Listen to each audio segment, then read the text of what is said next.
The Alpha's Forbidden Mate. A Werewolf Shifter Romance audiobook. Written by Rain Hart. Chapter 1: The Alpha's Scent. The snow had fallen early this year. Winter blanketed the northern woods in a hushed stillness, the kind that made even the birds forget to sing. Trees stood like sentinels wrapped in frost, their skeletal limbs reaching out as if warning the living to turn back. But Elira Wren was never one to listen.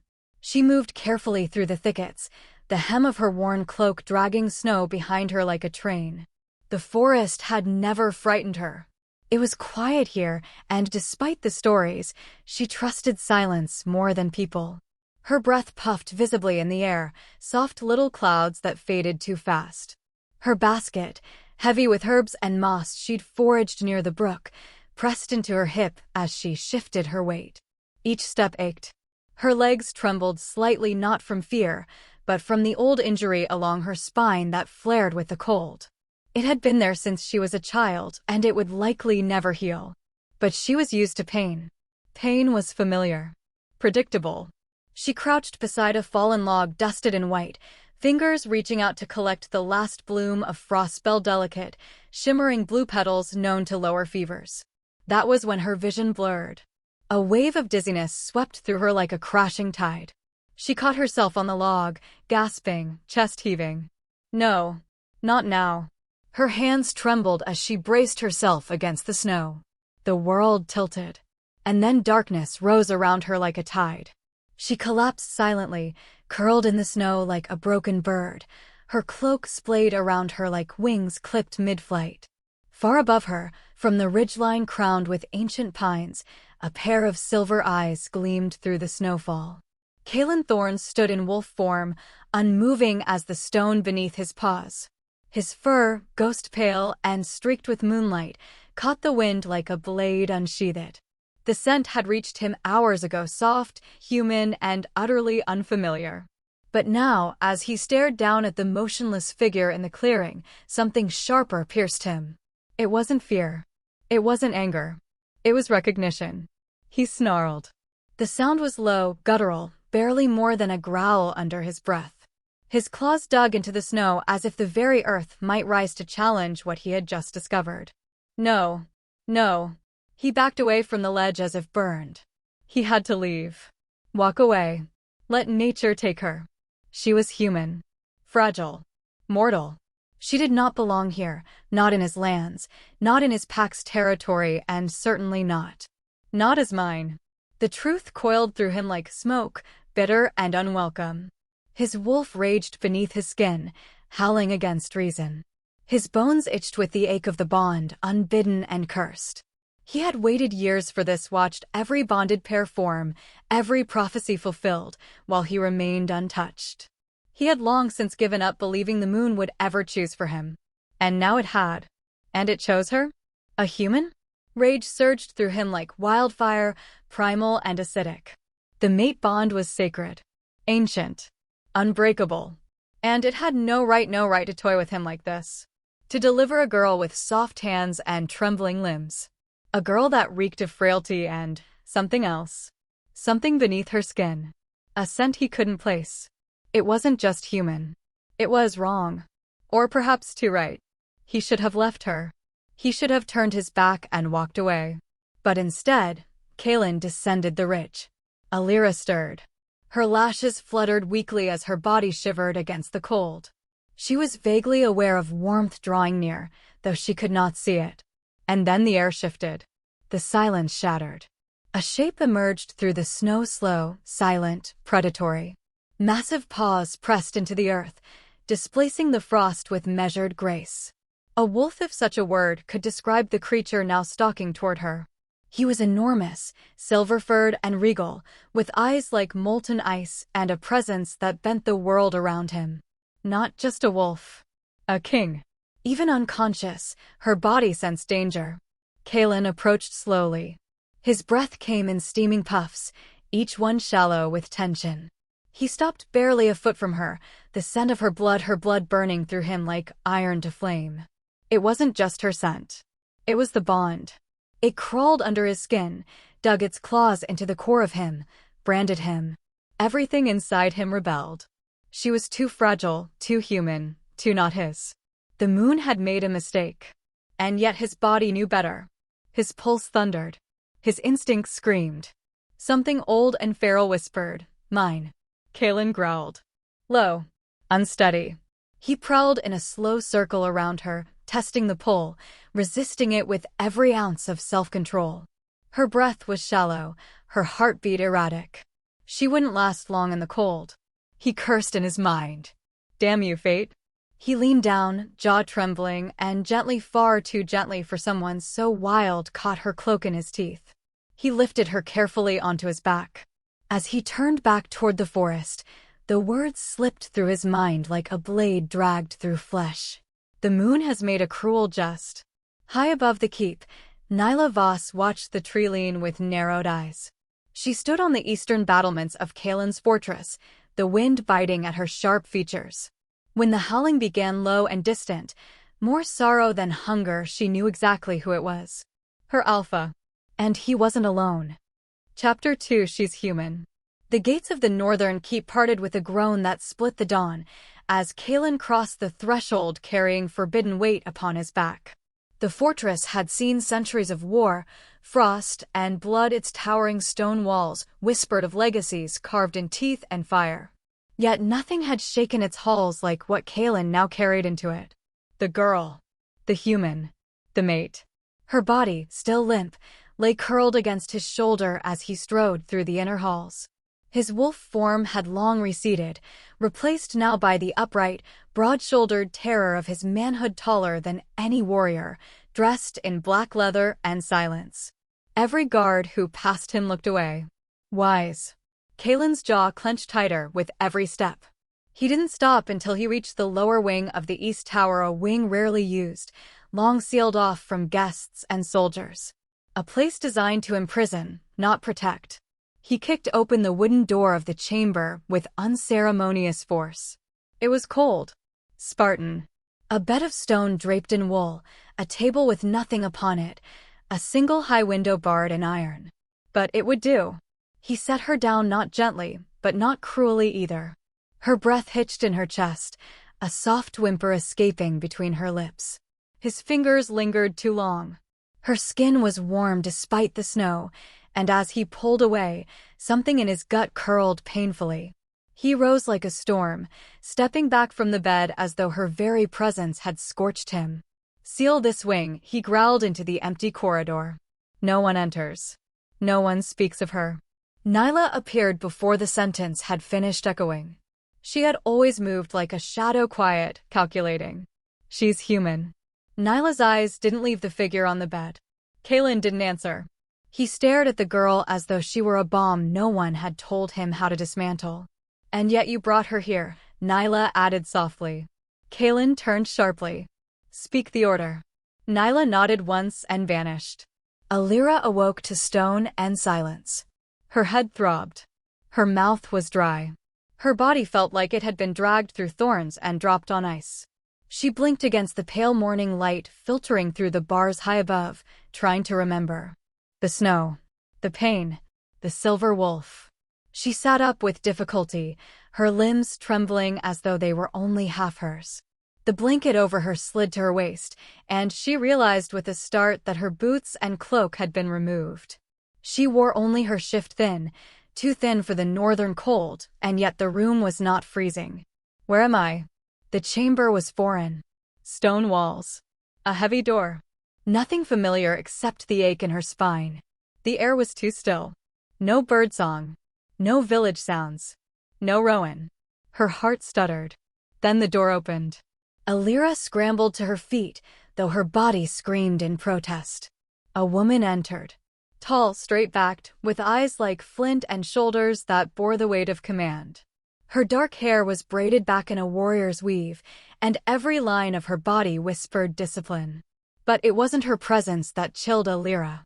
It was the eyes that flicked to her with subtle calculation. Measuring. Judging. Not as prey. As threat. Who are you? Elira rasped, voice thin and dry. Where is this place? Why am I locked up? Nyla didn't answer immediately. She stepped inside, letting the door close behind her with a soft click. Elira took a shaky breath and straightened her spine, wincing as the pain flared. She did not look away. "You're in the north," Nyla said finally. "And alive, for now. That's more than you would have been had anyone else found you." Elira frowned. "I didn't trespass. I was gathering herbs." Nyla's mouth twitched. Not quite a smile. "You were dying in the snow." And someone, Elira paused. "A wolf. It carried me here." Nyla's gaze sharpened. "He saved me." That wasn't the part Elira didn't understand. The part she didn't understand was why. Why had a creature of legend, something from the forbidden tales whispered by firelight, decided to rescue a broken girl from a village that didn't even name its roads? Nyla tilted her head slightly. "What's your name?" "Elira." A pause. "Ren." Nyla's brows lifted faintly. That name meant nothing to her, yet there was something unsettling about the way the girl said it with quiet, stubborn weight, as though it were armor she refused to take off. "I want to leave," Elira added, defiance creeping into her tone. "I didn't ask for this. I didn't agree to be brought here." Nyla studied her. "You think you get a choice?" "I don't care what you are," Elira said, fire flaring in her voice despite her trembling. "You can't keep me here." Nyla didn't laugh. She didn't need to. Her eyes said enough. "You should rest, Elira Ren. If you have questions, ask him." Him. But the beta was already gone. Kaelen stood on the opposite side of the door, having heard every word. He had meant to stay away. Had told himself, even as he dropped her into confinement, that this would be the end of it. That she was merely a misfire of fate. An error. A chemical reaction he could outlast. But every hour had crawled under his skin like frostbite. She'd been awake for less than 10 minutes, and already he felt her voice in his chest. He closed his eyes. "She's human. She's weak. She should mean nothing to you." And yet, the scent. It haunted him. It was no longer just her blood, or the lingering sweetness of her skin. It was deeper than that. It was in her bones, in her heartbeat, his name being spoken by the cells of another creature. His fists clenched. He hated this. He hated her. But he wanted to breathe her in until his lungs collapsed. Later, when the moon rose high and silence returned to the keep, he came to her chamber alone. She didn't see him. She was seated near the fire, shoulders draped in one of Nyla's cloaks, her hair falling over one shoulder like a shadow. She was paler now, but no less proud. Her hands were wrapped around a chipped cup of broth, but she hadn't drunk. Kaelen watched from the shadows unseen. Her body was thin. Her limbs too fragile. She bore herself like a creature used to suffering, not screaming. Most humans, when locked in a werewolf stronghold, would cry. She sat silent. And that infuriated him. Because part of him wanted her to look up, sense him, flinch to know he was near. He wanted her to feel afraid of him. But instead, she whispered to herself, voice soft as snow, "You don't belong here, Elira. Get out. Get up." And then she did. Slowly. With effort. She rose, walked to the window, and stood tall against the bars, her spine curved in pain, but her chin high. Kaelen's heart thundered. His fingers twitched at his side, aching to pull her back, cage her again, not because she was running. Because she was burning him alive. He turned away before she saw him. His voice low, snarling, echoed in the corridor. "Damn you, fate. Damn you for choosing her." And the scent of her skin lingered in his lungs long after he fled. Chapter 3: The Bite. The moon was high when Elira moved. It hadn't taken her long to understand the rhythm of this place, the changing of the watch, the silent footfalls of those who guarded her door, the precise moments when no one was listening. She waited for the silence between shifts. The breath of stillness that fell just after the fire in the corridor was dimmed. She rose from her cot and moved like a shadow.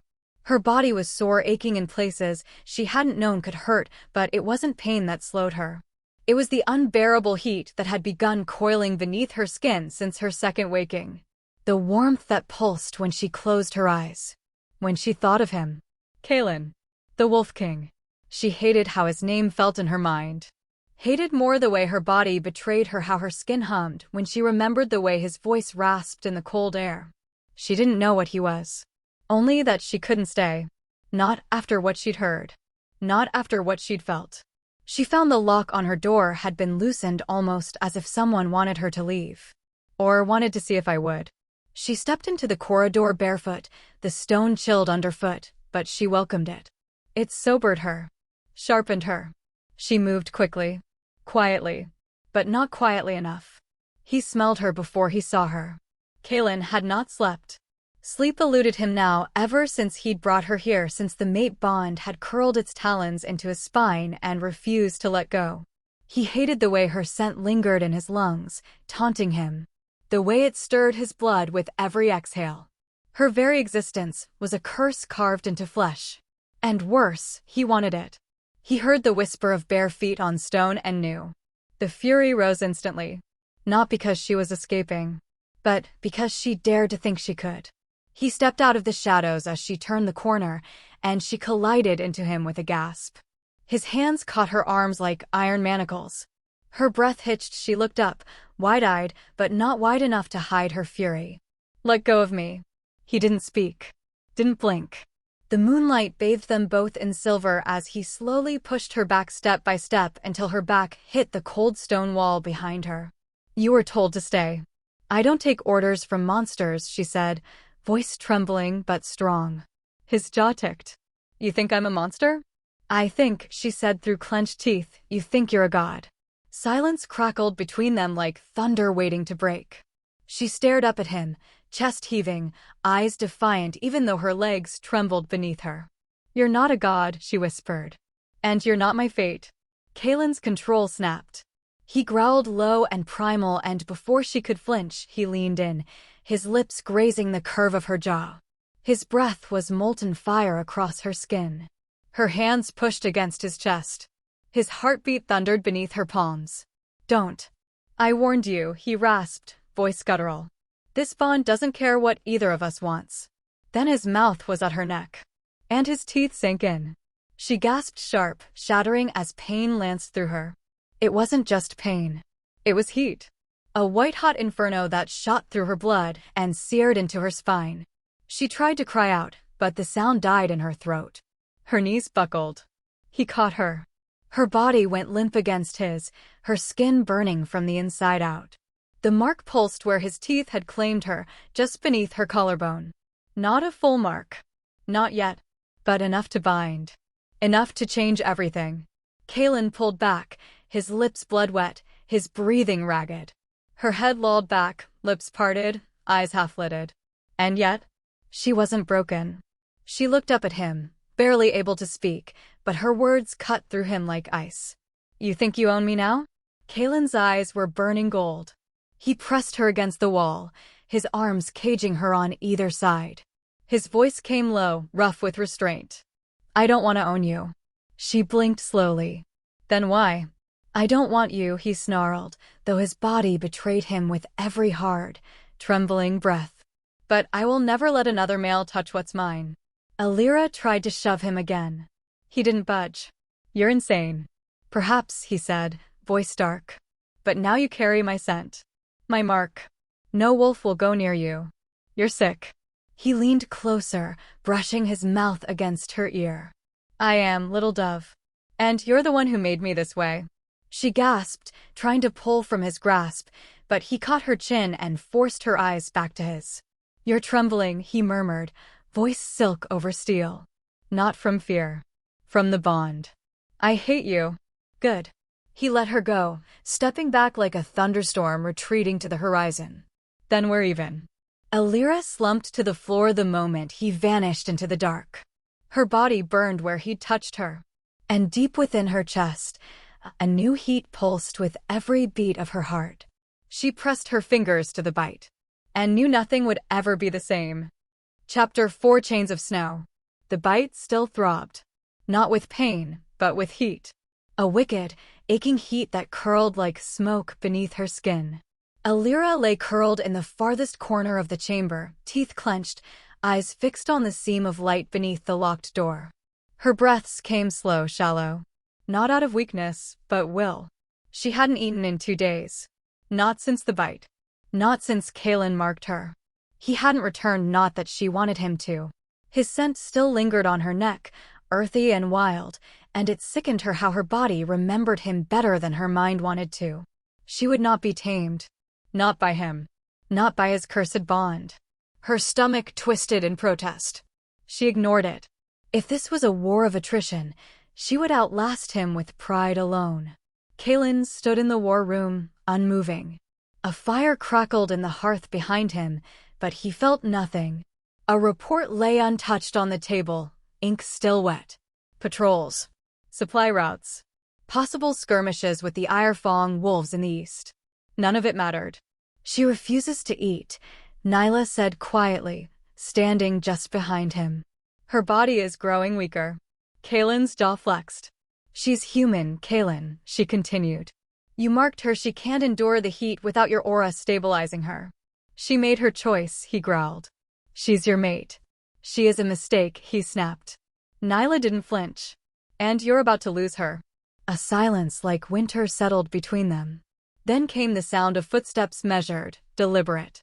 Aldrich entered, dressed in furs, white streaks in his beard, his presence as sharp as broken stone. If the girl dies, Aldrich said smoothly, the bond dies with her.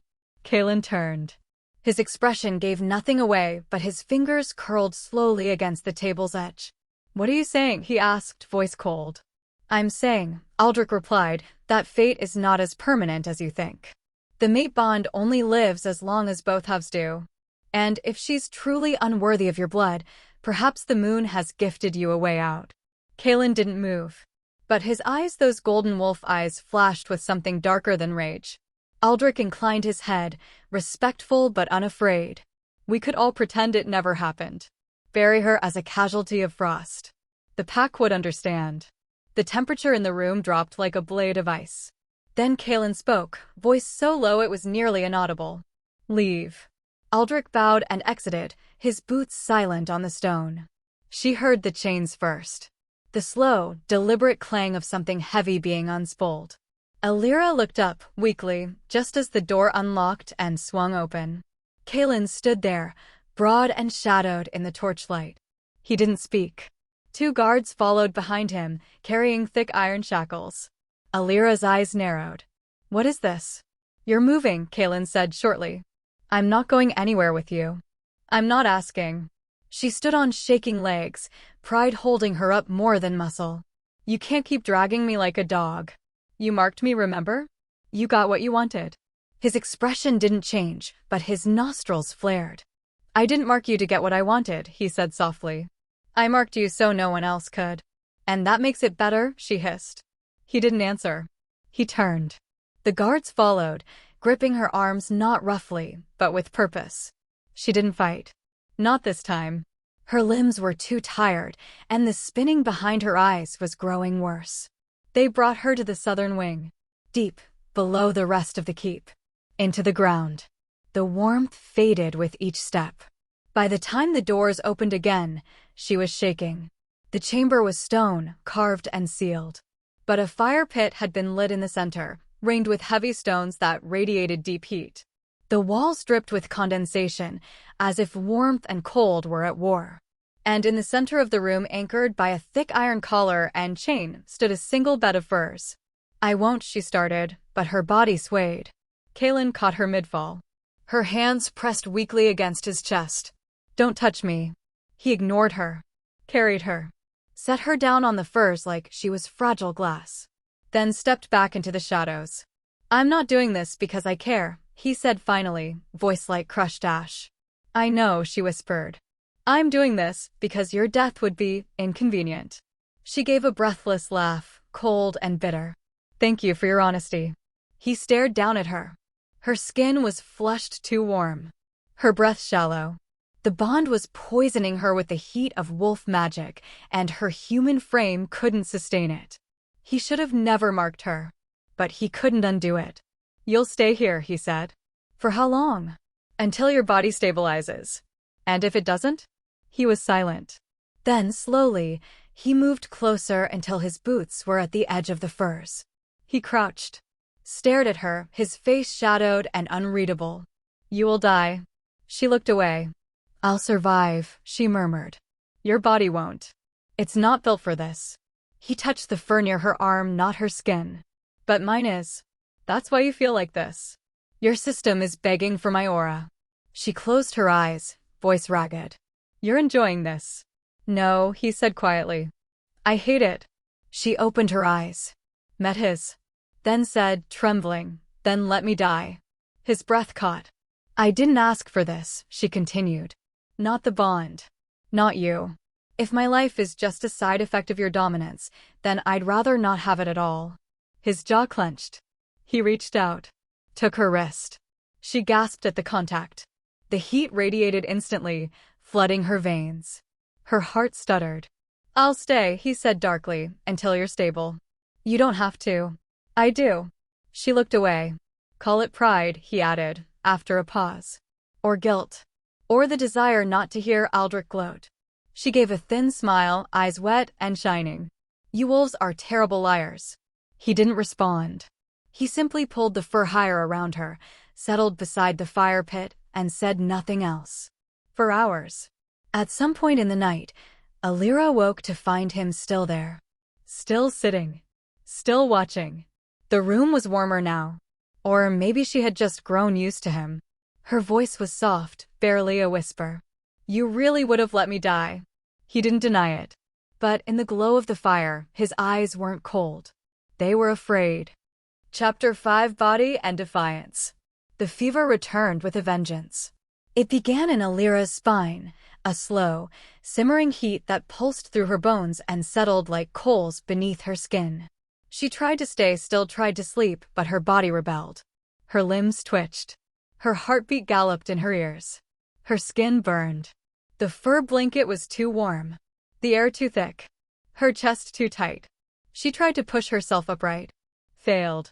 Her arms gave out, and she collapsed back onto the bed of pelts, gasping. Something was wrong. Terribly wrong. Her pulse raced. Her lips were cracked from thirst, but no water would cool what was boiling inside her. Not hunger. Not illness.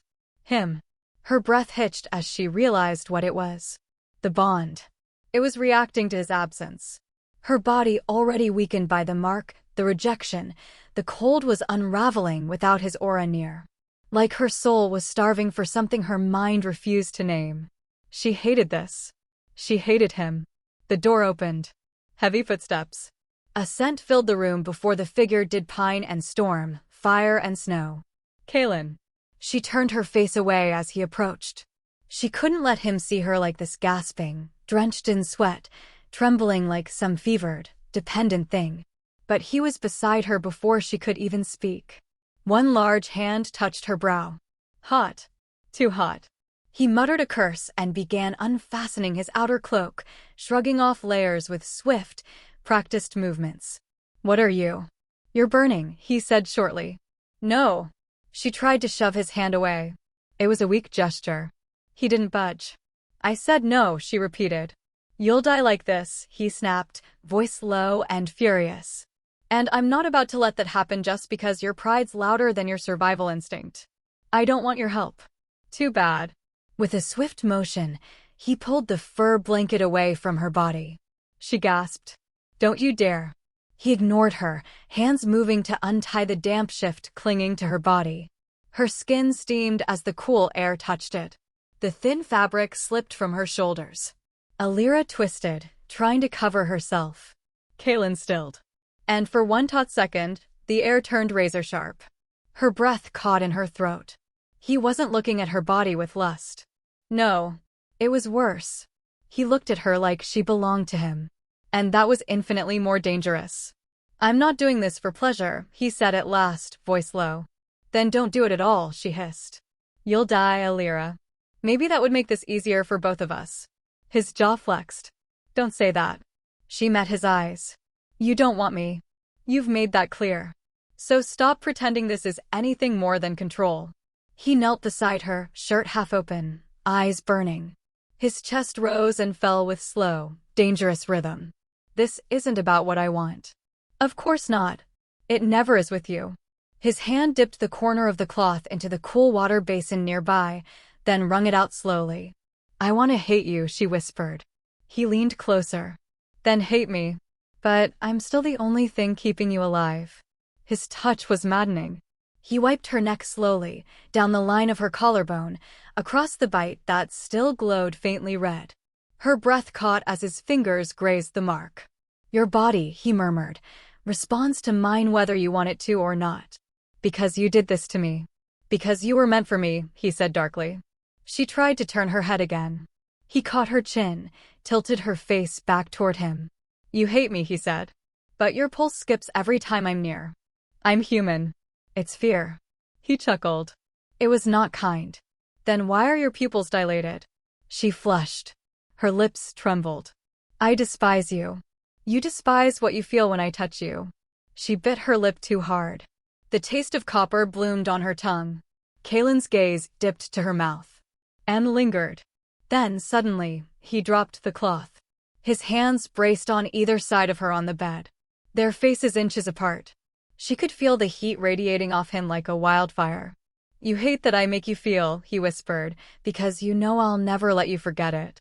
She didn't answer. She couldn't. She just glared weak, sweat-slicked, and furious. Kaelen's eyes blazed. You keep pushing, he said. Keep daring me. You're the one who locked me here. You're the one who looked at me like I was less than human the second you saw what I am. You're less, she spat. You think you're a god because you can smell fear and break stone with your fists, but you're still just a man. Just a scared, angry man who thinks control is love. The words hung between them. And something inside him snapped. He rose to his feet with a growl and backed away from the bed, his expression unreadable. For a moment, Elira thought he'd strike the wall. Instead, his voice came cold. Lethal. You keep pushing me, little flame, he said. One day I'll stop holding myself back. She didn't blink. Then do it. He stared at her. Then turned. And slammed the door behind him. Chapter 6 Beneath the Alpha Skin. 3 days passed. 3 days without the Alpha. 3 days in which Elira did not see Kaelen, did not hear his voice echo down the corridors, did not feel the oppressive weight of his presence wrap around her like a second skin. It should have been a relief. But it wasn't. Without him, the fever subsided, yes, but so did the strange, anchoring force that had steadied her in its wake. The nights grew colder. The air heavier. The silence louder. And with it came the ache. Not from the mark. From something worse. From emptiness. Nyla visited twice a day. Always at the same time, always with the same distant expression, professional, not unkind. She brought food, water, fresh linens. She never asked questions. Never answered them either. Only once did she speak without prompting. You don't understand what he is, she said as she adjusted the brazier in the corner of the room. But he's trying in the only way he knows how. Elira looked up from her seat by the hearth, her voice flat. Is that what you call locking someone in a stone room and half-starving them? Nyla didn't flinch. He's not starving you. I'm not eating. That's not his doing. Elira's eyes narrowed. And you? Are you another of his consequences? Something flickered across Nyla's face quick, sharp. No, she said. I'm his beta. Which means what? His soldier? His shield? His leash? Nyla turned, lips pressed into a thin line. It means I clean up after his mistakes. Then she left. That night, Elira pulled the fur blanket tighter around her shoulders and studied the map she'd managed to steal. It wasn't a full blueprint. Just a rough sketch, half-burned at the edges and tucked beneath a loose stone near the fireplace. Someone had hidden it there long ago. The lines were faded but legible. The keep's internal passages, servant tunnels, old hunting trails leading out of the eastern cliffs. If she could just find a way out of this wing, she might have a chance. She traced a route with her finger, careful and slow. Every breath hurt. But every moment without Kaelen made her mind sharper, more determined. He returned on the 4th day. She heard him before she saw him, the heavy footfalls that sent vibrations up the stone floor, the scrape of claws on granite, the scent of wind and blood and cold steel. She looked up just as the door flew open. Kaelen stood in the archway, blood splattered across his leathers, a dead stag slung over one shoulder. His eyes were wild, untamed, glowing faintly gold in the firelight. He dropped the stag to the floor with a thud that shook the chamber, then threw a wrapped bundle of meat onto the table. "Eat," he snapped. "Or don't. But don't die in my house." She stared at him. His jaw was clenched. There was a fresh cut above his brow, bleeding. He looked like a beast barely reined in. She rose slowly, fingers trembling slightly as she reached for the bundle. Unwrapped it. Still warm. Still steaming. "I didn't ask you to hunt for me," she muttered. "You didn't ask to be here either," he bit out.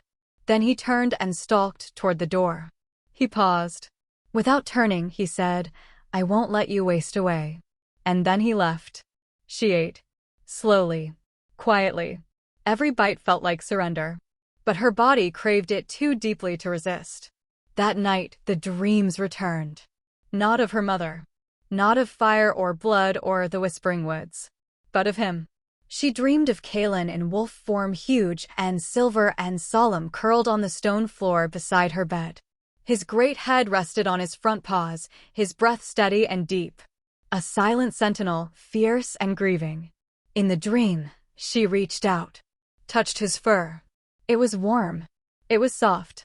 And for the first time in weeks, her heart slowed. She woke to find the room empty. No wolf. No man. But the hearth had been stirred. And a second fur had been laid beside her bed. Her eyes burned. The next day, Kaelen appeared again. He didn't speak. He brought her a tray meat, broth, boiled roots, and set it on the table. Watched her eat in silence. He didn't sit. Didn't soften. But he didn't leave either. The next night, he came again. And again. Always silent. Always watching. Sometimes he sat. Sometimes he didn't. But he was always there when she closed her eyes. And sometimes, just sometimes, she imagined reaching out. Just once. To see if he was real.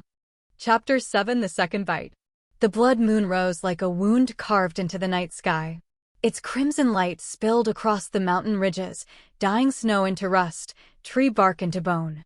The forest breathed in shallow exhales, and deep beneath the northern keep, every beast stirred. So did he. Kaelen hadn't slept in days. Not since he'd scented at the shift. The bond was unstable. The first bite had marked her skin, but not her soul. Without the second, the true bond feral, ancient, unbreakable would fray. The mooncaller's blood inside her resisted his claim like water repelled flame. And yet her body called to him. Whimpered for him. He had tried to wait. Tried to give her space. But the blood moon offered no mercy. Neither did her scent. She burned.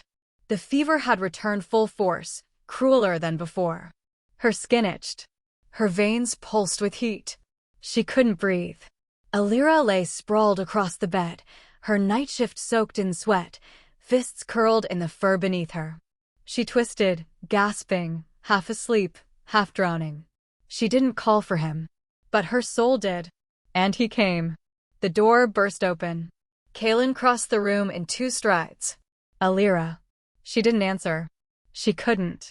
Her eyes were shut, her chest heaving, hands twitching like a marionette with cut strings. He cursed under his breath. The bond had slipped too far.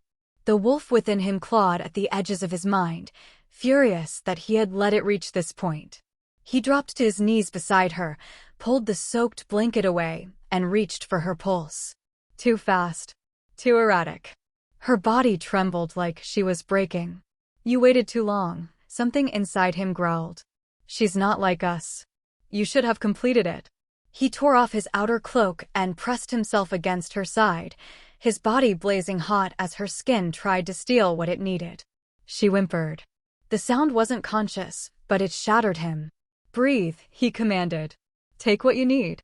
Her hand latched onto his chest weakly, nails scratching across his shirt like she needed to feel him, know him, anchor herself.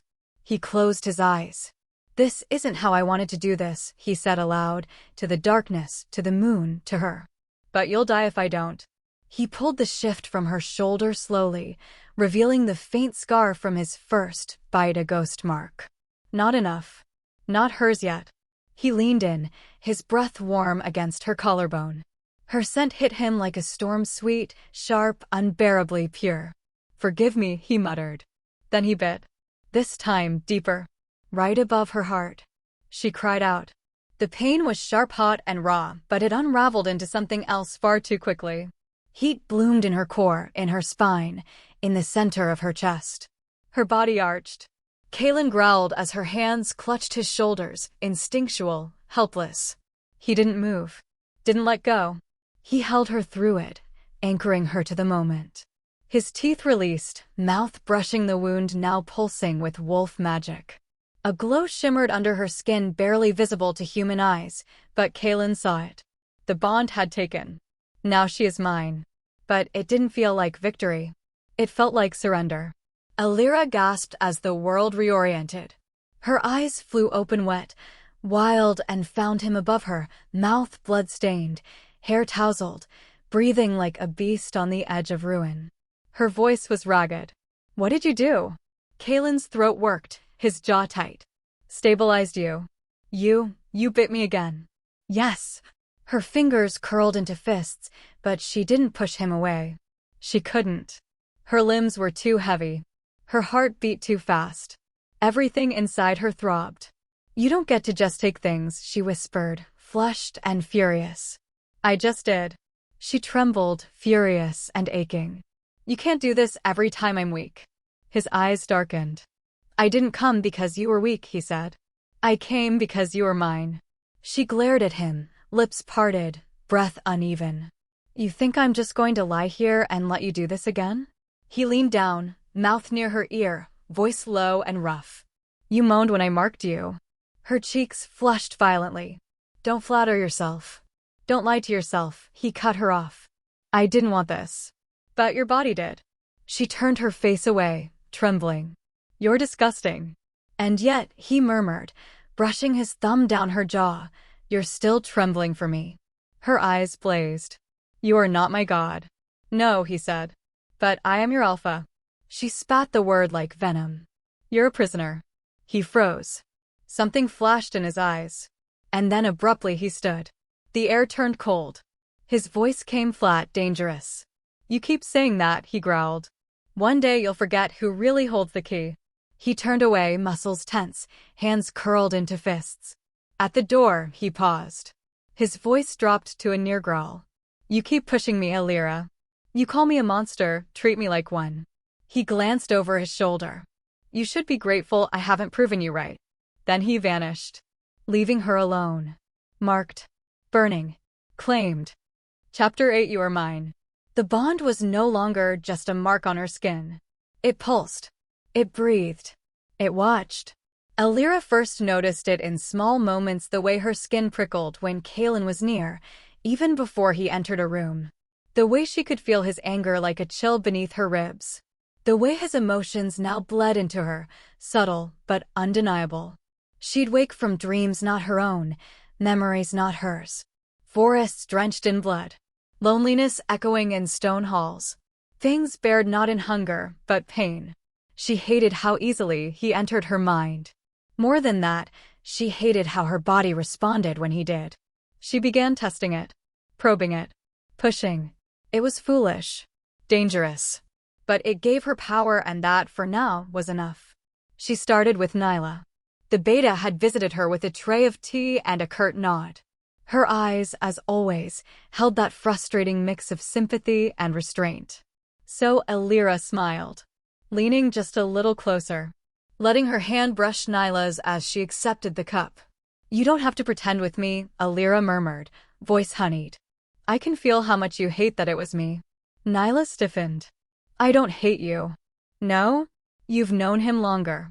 Fought beside him. Trusted him. And then some fragile human comes along and what sinks her teeth in? Nyla's jaw tightened. You think you've won something. I think, Elira said, standing slowly, stepping closer until they were only inches apart, that you'd like to be the one in my place. The silence cracked like a whip between them. And that was when it happened. A snap. Like lightning behind her eyes. Kaelen's fury. Hot. Ferocious. Instant. Elira gasped. Her knees nearly buckled from the force of it. She felt his roar inside her even though he was nowhere in sight. Felt his rage rising like a storm about to break. She barely made it back to her room before the door slammed open behind her. He was there, his eyes glowing gold, his chest heaving, every inch of him radiating fury like wildfire caged in a man's body. "What did you do?" he snarled. She didn't answer. She didn't have to. He knew. He stalked toward her. She stepped back. Once. Twice. Then her spine hit the stone wall. He was on her in an instant, arms braced on either side of her head, caging her in, his breath hot against her face. "You think you can toy with me?" he growled. "I didn't touch her." "No. But you wanted me to feel it. You wanted to provoke me. I wanted to see how far the leash went." "You think I'm on a leash, little flame?" His voice dropped to a rasp. "You belong to me." Her eyes narrowed. "That's not how it works. You don't get to claim me like property." His nose brushed down her jaw, then dragged lower along her throat, pausing right over the mark pulsing at her collarbone. "I don't need permission to feel what's mine. You're disgusting. And yet your heart's racing. You're crowding me. I'm consuming you," he whispered. His hands didn't touch her. Not quite. But his mouth hovered over her skin like he was tasting her without tasting. "I can smell her on you," he murmured, voice as soft as it was dangerous. "The heat in your skin when she got too close. You wanted me to feel that, didn't you?" Elira didn't speak. Didn't flinch. But her breath caught. And that was enough. Kaelen leaned closer. His nose pressed to the curve of her neck, just above her pulse. He inhaled. Slowly. Deeply. A possessive growl rumbled in his chest. "You want me," he said. "Even when you hate me." "I don't. Your body betrays you. Your scent betrays you. You might lie with your mouth, but your blood sings my name." She turned her face, refusing to meet his eyes. That was her mistake. He grabbed her chin gently, but firmly, and turned her back to him. "You don't look away from your alpha," he said. "Not when he's about to remind you what you are." Her jaw trembled. "I'm not yours." "Yes," he whispered. "You are." But something changed then. She looked at him, really looked. And for the first time, beneath the fury, the dominance, the bone-deep hunger, she saw something else. Fear. Not for himself. For her. For what she made him feel.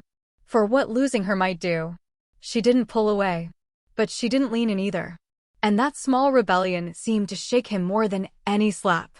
He growled, soft and frustrated, and stepped back. His eyes burned. "If you want to play this game," he said, voice rough, "you'd better be ready to bleed." Then he turned and left. The door slammed behind him. Elira slid to the floor, breathless. Marked. Bound. And yet still herself. Still fire. Even in a storm. Chapter 9. Cracks in the Alpha's mask. The snow had stopped. The stillness outside the keep was unnatural, thick like breath held too long. Winter clung to the pines and rooftops, and the wind that usually howled through the mountain pass had gone eerily quiet. Even the wolves were silent. Elira sat in the window alcove, knees drawn to her chest, watching frost melt and refreeze on the glass. The bite mark still ached faintly. Not painful, not demanding, just there. A reminder of what tethered her now. What claimed her. She hadn't seen Kaelen all morning. She could still feel him though far off, like a storm rumbling behind the horizon. The bond hummed, restless. So was she. He came at dusk. Not as a command. Not as a shadow. Just as a man. Tall, cold-eyed, and quieter than she'd ever seen him. She didn't speak as he entered. Neither did he. He crossed the room, poured himself water from the jug by the hearth, and stood with his back to her for what felt like an eternity. Finally, she broke the silence. "You never told me why." His shoulders tensed. She continued, soft but steady. "Why me? Why not just leave me to die in the forest like I'm sure you wanted to?" A beat passed. Then another. Kaelen didn't turn. His voice, when it came, was low. "You know why?" She shook her head. "No. I know what I am to you. A mate. A scent you didn't ask for. A bond you didn't want." That's not an answer. Still, he didn't face her. She stood slowly, walked toward him. "If fate chose me," she said, "then what does that make me in your eyes? An accident? A curse?" Now he turned. His gaze met hers like frost cracking open to reveal flame beneath. "You think I chose this," he said, voice tight. "You think I wanted to wake one morning with your scent in my throat and my instincts screaming to tear through every male in a mile's radius?" He stepped closer, slowly, deliberately. "You think I liked finding you half dead in the snow and realizing the moon had finally given me a mate, only she was human, fragile, and already breaking beneath my touch?" Her breath caught. "I didn't want this," he growled. "Didn't want you. Because wanting you meant losing control. And I've lost too damn much already." Her jaw clenched. "So I'm just a burden. A flaw in your perfect order. Is that it?" He didn't answer, which hurt more than if he had. She swallowed. "Then I'm sorry.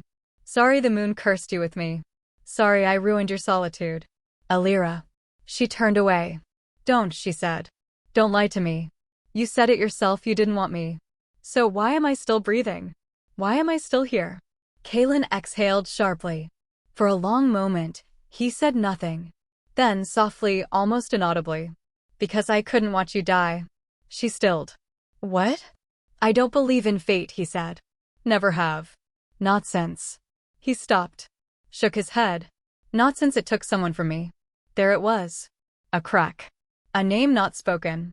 A loss still bleeding beneath centuries of silence. He looked at her not with fury, not with hunger. With something quieter. Something unguarded. And then just as quickly it vanished. His face closed like iron gates. "But don't mistake that for weakness," he said. "I kept you alive because I own what's mine. And no one takes what's mine, not even death." Before she could respond, the door creaked open. Aldrich entered, robed in deep gray, his eyes assessing the room like a hawk studying carrion. He bowed stiffly. "Alpha." Kaelen straightened, spine rigid once more. "Speak." "The scouts report movement near the southern ridge." Irefong colors. Elira felt the shift in Kaelen's energy, instantly rage iced over with calculation. "How many?" "Hard to say. But they're not hunting elk." Kaelen's joy tightened. "Raise the patrol. Double guards on the perimeter." Aldrich nodded. Then, before turning, he spared Elira a pointed glance. "She should be moved." Kaelen's voice was glacial. "She stays where I can feel her. Her presence unsettles the pack." The elders whisper. "They can whisper louder," Kaelen growled. "And I'll rip out their tongues." Aldrich said nothing more. He left. When the door shut, silence returned. Elira stared at Kaelen's back. "So that's all I am," she said, voice soft. "A possession you refuse to lose." He turned slowly. His eyes met hers, and this time, she didn't flinch from the heat there. But beneath it, she saw it again. The fear. "I told you once," he said. "Don't push me to prove what I am." She stepped closer, chin tilted. "And I told you once," she whispered, "I'm not afraid of monsters." Chapter 10 Moon Fever. The fever began with whispers. Elira stirred in her bed, limbs tangled in sweat-soaked sheets, breath shallow and uneven. The walls flickered, or perhaps it was her eyes. The cold stones beneath the furs seemed to breathe. And the moon, though far beyond the clouds, burned behind her eyes. Blood moon. Moon-color blood. It awakened. Kaelen stood just inside the doorway, hands clenched, spine rigid. She had been like this for hours. Eyes fluttering. Skin burning. Words tumbling from her lips in half-sentences, none in a tongue he recognized. Magic clung to her like a second skin. Old. Deep. Wild. A wolf's instinct might have feared it. He did not. But something in him feared for her. He stepped forward. Her body arched beneath the furs as he reached her side, a soft sound escaping her lips, not pain, but confusion. Her eyes opened, dazed and glazed with fever. She didn't see him. Not truly. But her voice whispered his name. Not the name spoken in scorn or rebellion. Not Alpha. Not monster. Just Kaelen. His throat worked. Something in his chest twisted. He sat beside her and touched her forehead. Scalding. The kind of heat that burned from the inside out. Her body wasn't built for this transformation. The moon-color blood raged beneath human skin, too powerful for her bones, too ancient for her veins. A wolf born to run in snow and locked in a fragile cage. He reached for the basin and the cloth Nyla had left behind. She was gone now, called to the Southern Watch, but had paused long enough to say, "She needs you, not us." Kaelen dipped the cloth and wrung it out with methodical control. Then, slowly, reverently, he began to wipe her face. The fever didn't break. Not after an hour. Not after 4. But he didn't move. He wiped sweat from her brow. He changed the cloth when it grew warm. He pressed her wrists between his hands when her fingers curled like claws from pain. And when she cried out in her sleep, he shifted. Not into a wolf, but into something softer. He sat behind her, cradling her against his chest, letting her body draw from his heat, not to burn, but to ground. He murmured nothing, but she quieted. And then, as dawn painted pale gold over snow-drenched windows, her eyes fluttered open. She looked up at him, groggy, vulnerable, but present. Her voice was hoarse. "Still here?" He didn't answer. She lifted her hand weakly, fingers brushing his collar. Her eyes dropped to the thin cotton sleeve of his shirt, now damp with her sweat. "Did you use this?" He nodded once. "No servants," he said. "No one else touches you." She blinked, barely processing. Then she whispered, "You really don't know how to let go, do you?" His eyes dropped to her mouth, then to her throat, then to her fingers. One trembling hand lifted, slid toward her hand. She didn't pull away. He caught her index finger between his lips. Gently. Held it. Didn't bite. Didn't speak. Just closed his eyes. Breathed her in. Claimed, in the only way he knew how. Not a kiss. Not yet. But the wolf's kiss. A vow without language. Elira didn't move. Her breath hitched, but she didn't pull back. She just stared at him, eyes wide, heart hammering. "Tell me," she said softly, "is it my body you want, or me?" His eyes opened. But he didn't answer. Didn't pull away either. Just stayed there, her fingers still caught between his lips, warm breath grazing her knuckle. He didn't know how to say it. But in that stillness, in the way his jaw tightened, in the way his hand wrapped around hers like it might never let go, she felt it. The answer. Hours later, when she slept again, his hand still rested on her chest, just above her heartbeat. He never left the room. Not even when Aldrich knocked with news of a gathering beyond the southern ridge. Kaelen simply growled, "She's not safe alone. Send Nyla." Aldrich did not argue. Because even the old wolves could smell it now. The shift. The unspoken truth. The Alpha was falling. And the girl he claimed not with rings or words, but with teeth and silence, was beginning to rise within him like the moon. Chapter 11. The Broken Chain. The fever had broken. But the chain had too. Elira waited until the halls fell into silence, until the night grew heavy and still, blanketed in snow. Her limbs ached with the ghost of the heat that had nearly devoured her, but her mind was clear now. Clear enough to remember the way Kaelen had looked at her with possession in his eyes. Clear enough to know she wouldn't survive this place if she didn't try. So she slipped free. Nyla had locked the door with the same discipline she applied to everything, but the hinges were old, and Elira had learned to listen. One bent hairpin. A soft click. And the door surrendered. She moved through the corridors like a breath, silent, fleeting. Her borrowed boots barely made a mark across the stones. Her cloak was thin, Kaelen's scent still clinging to the wool like it had been marked deliberately. It didn't matter. She made it to the outer gate. Then to the forest edge. Then deeper still until the frost thickened into teeth. She didn't make it far. The snow deepened with each step. Her strength, still raw from the fever, waned too quickly. Her legs buckled once, twice.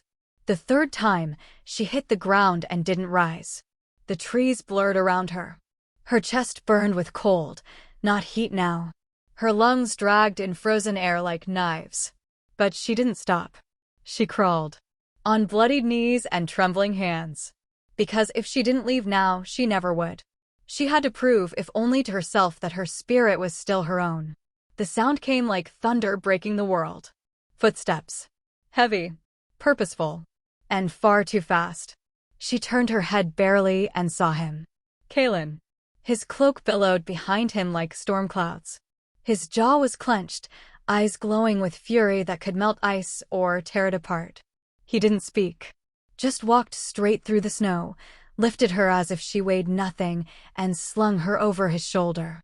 Elira struggled weakly, pounded his back with what little strength she had left. "I'm not yours," she gasped. "You don't get to decide." "Then stop running," he growled, his voice low and savage. "Because the snow won't spare you. And neither will I." He didn't carry her back to the warmth of the room where she'd slept. He didn't even glance toward the fire-lit hallway. Instead, he descended, downward, into the fortress's bones, stone upon stone, cold and echoing, to the dungeon. The place she had seen only once, where the walls whispered of blood and iron, and the wolves brought traitors to kneel. He kicked open the cell with one boot, stepped inside, and dropped her onto the thick furs in the corner, not unkindly, but not gently either. The torchlight caught the silver in his eyes. "You really want to die that badly?" he asked, voice tight. She glared up at him, breath ragged. "I want to be free." "You think this is freedom?" he snapped, gesturing to the bruise blooming on her ankle, the snow clinging to her lashes. "Running into a forest that would eat you alive? You think I'd let that happen? Then what keep me here? Lock me in this cage like a good little pet." He moved, then fast. In one breath he was across the room, and the next he was crouched over her, one hand braced beside her head, the other gripping her wrist. "You're not a pet," he growled, voice low, trembling with restrained violence. "You're mine. And what's mine doesn't run." "Then kill me," she spat. "If that's all I am." His eyes darkened, pupils stretching wide. "You want death," he said, voice like cracked earth. "Or do you want me to teach you the difference between submission and surrender?" She stilled. He leaned closer. His lips brushed her ear. "I can make you kneel," he whispered. "But I'd rather make you choose to." Then, softer than she could bear. "I carried you out of that forest once, half dead.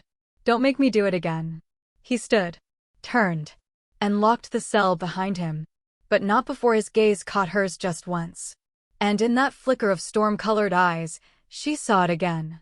Not hate, not rage, but something more dangerous. Fear. Fear of losing her. Fear of the thing she made him feel. Elira curled on the furs, heart pounding. Not from cold, but from heat that came not from fever but from his voice, still echoing in her skull. "You want death? Or do you want me to use a little force to make you understand?" She didn't know what scared her more. That he would, or that she wanted him to. Chapter 12, The Lesson. The door slammed shut behind him, sealing out the torchlight, the pack's whispers, the world. Only silence remained.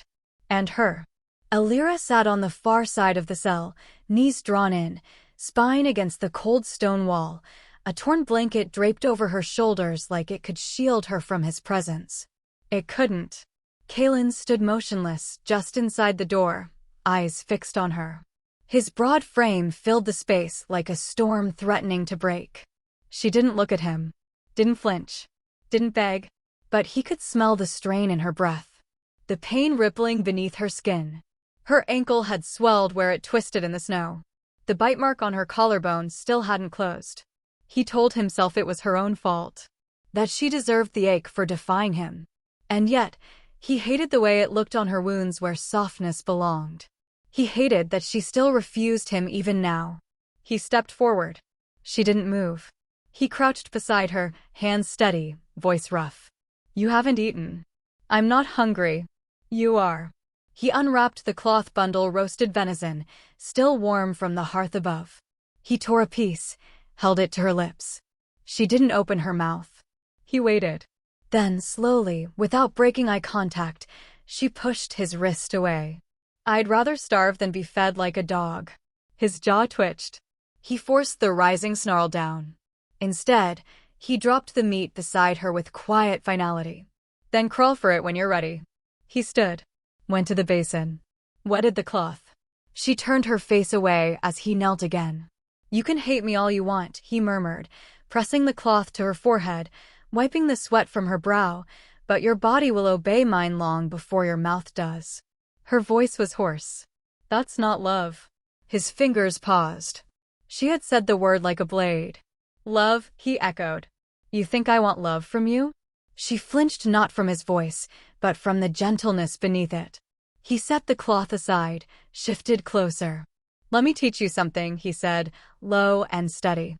"I could take whatever I want, Elira. Right now. Here."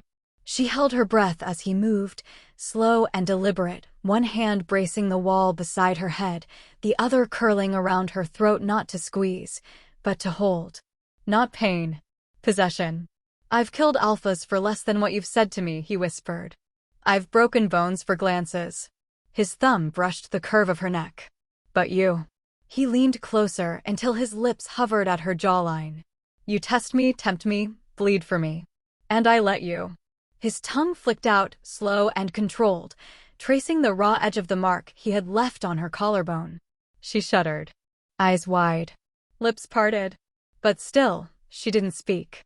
Kaelen's grip tightened at her throat, not choking, just holding, like she might vanish if he didn't. He leaned in until his breath ran down her spine. "You should thank me," he said softly, "for still having the strength to stop." Then he released her. Stood. Turned away. She gasped in air like she'd forgotten how to breathe. He crossed the cell in a few steps, hand on the door. "You want freedom," he said, not turning. "Then earn it. But if you run again." He glanced back, eyes like silver steel. "I won't bring you back to a cell. I'll bring you back to my bed." The door slammed shut. And Elira, left alone in the dark, shook not from fear, but from the heat still blooming between her thighs. Chapter 13. The Beast and the Blade. The scent hit her first. Not blood. Not wolf. But something wrong. Elira stood at the outer edge of the training yard, fingertips grazing the weather-worn stone of the southern wall. The air was crisp, wind slicing down from the mountains with a feral bite. Snow clung to the corners of her boots, and though her limbs still trembled from fever's aftershock, she had made it here outside without being stopped. Almost free. She stared toward the tree-line, pulse quickening. The woods beyond looked familiar. But the silence wasn't. Too quiet. No birdsong. No distant howls. Only the sound of her own heartbeat. And the sharp, coppery breath of something watching. Deep in the pines, yellow eyes narrowed. A female figure crouched beneath an evergreen, boots hidden by fallen needles, dagger glinting against her hip. Mira Ravik had watched the girl for days now. The human. The one who bore the mark of her brother's bite. A mate, they said. But Mira saw the truth. A weakness. A curse. A crack in Thorn's armor. And that sent mooncaller blood, old and forbidden, should not exist in a mortal body. "This one does not belong in our world," Mira murmured, breath visible in the air like a blade's whisper. "And she will not live to stain it." Elira moved closer to the outer fence, heart racing. She didn't know what had pulled her out here. A dream of escape? Or defiance? Maybe it was the memory of Kaelen's voice in the dark cell. "I'll bring you back to my bed." Maybe she wanted to prove she wasn't his. Not yet. Not ever. But she had waited too long. The snow shifted behind her. A growl. Low. Close. Then asterisk. Pain star. The wolf lunged from behind a training pillar, massive, rogue, its coat matted and gray, eyes bloodshot with madness. Its jaws snapped at her calf, teeth grazing flesh, and Elira went down hard against the snow, the breath knocked from her lungs. She screamed. But only once. Because before she could crawl away, claws tore through her shoulder. The weight crushed her ribs. Blood stained the snow. Then came thunder. No, not thunder. Him. Kaelen's roar shattered the air like glass. He didn't shift. He didn't need to. He was already a beast.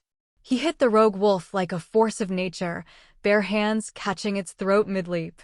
The creature yelped once before Kaelen drove it into the frozen earth, spine first, and wrenched its neck sideways with a sickening snap. The snow turned red.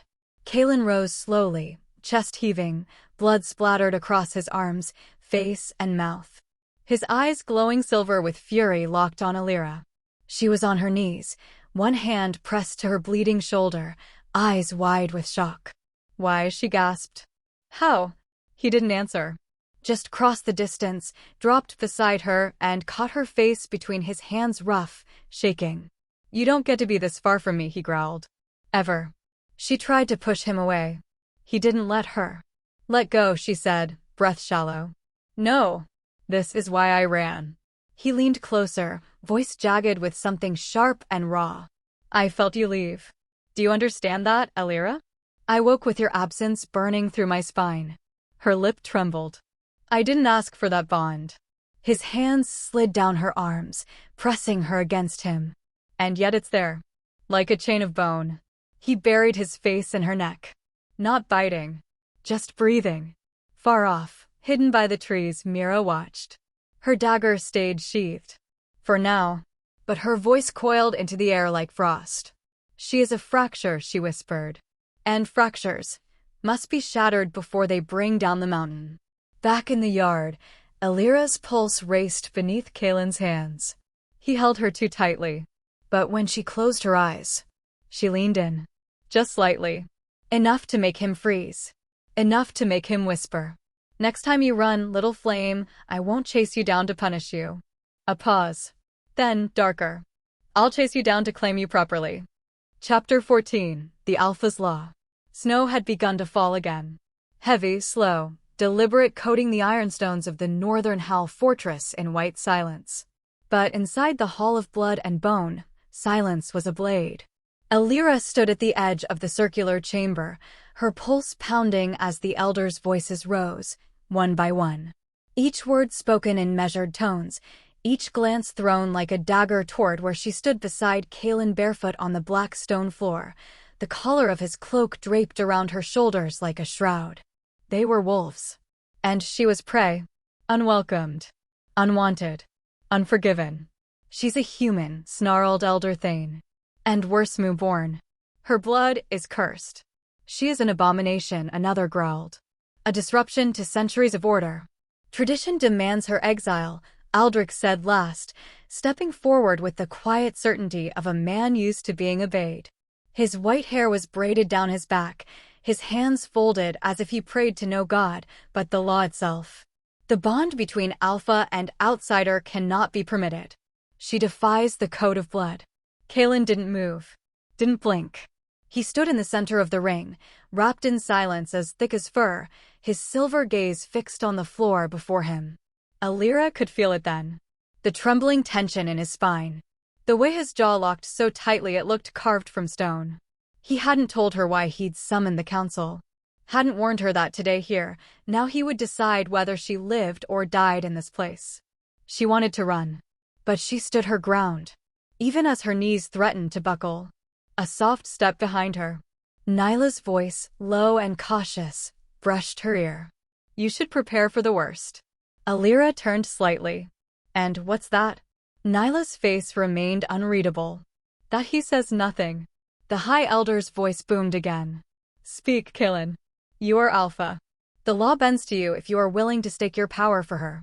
A heartbeat. Another. Then Kaelen stepped forward. One slow, unhurried pace. And another. He took her hand. Elira froze. His fingers wrapped around hers firm, sure, unshakable. Not gentle. Never gentle. And then, before the entire pack, Kaelen lifted their joined hands high and declared, She is not outsider. His voice echoed through the chamber like thunder over snow. She is not a disruption. She is not weakness. She is mine. The room exploded into movement, gasps, growls, ripple of motion as wolves surged to their feet. But Kaelen didn't falter. She bears my mark, he said coldly. She shares my blood. By right of bond and instinct, I name her as mate and consort of the Northern Howl. He turned to Elira, gaze locked with hers. By Alpha's law, no wolf may touch what is mine. She stared at him. Frozen. Disbelieving. The weight of his grip, the echo of his words, it pressed into her bones like frost. You, her voice came out as a whisper, barely audible over the pack's snarling. You really want me to stay? His jaw clenched. His eyes flared silver. I said, he murmured darkly, you can't leave me. Not I want you. Not I choose you. Just you can't leave. A prison disguised as a promise. And yet, her fingers didn't pull away. Behind them, Aldrich's expression turned colder than ice. This changes nothing, the elder said. The old laws will not tolerate human blood on the Alpha's throne. Kaelen turned to face him. Then let the old laws die. Up in the shadows of the upper gallery, a figure in gray furs slipped silently away. Mira Ravik's lips curled. They've declared war on their own blood, she whispered to the darkness beside her. Let the breaking begin. Chapter 15, The Coldest Touch. Snow drifted silently beyond the arched stone windows, a ghostly hush settling over the fortress as night wrapped the mountains in silence. Elira stood at the threshold of Kaelen's chamber. Not her prison cell.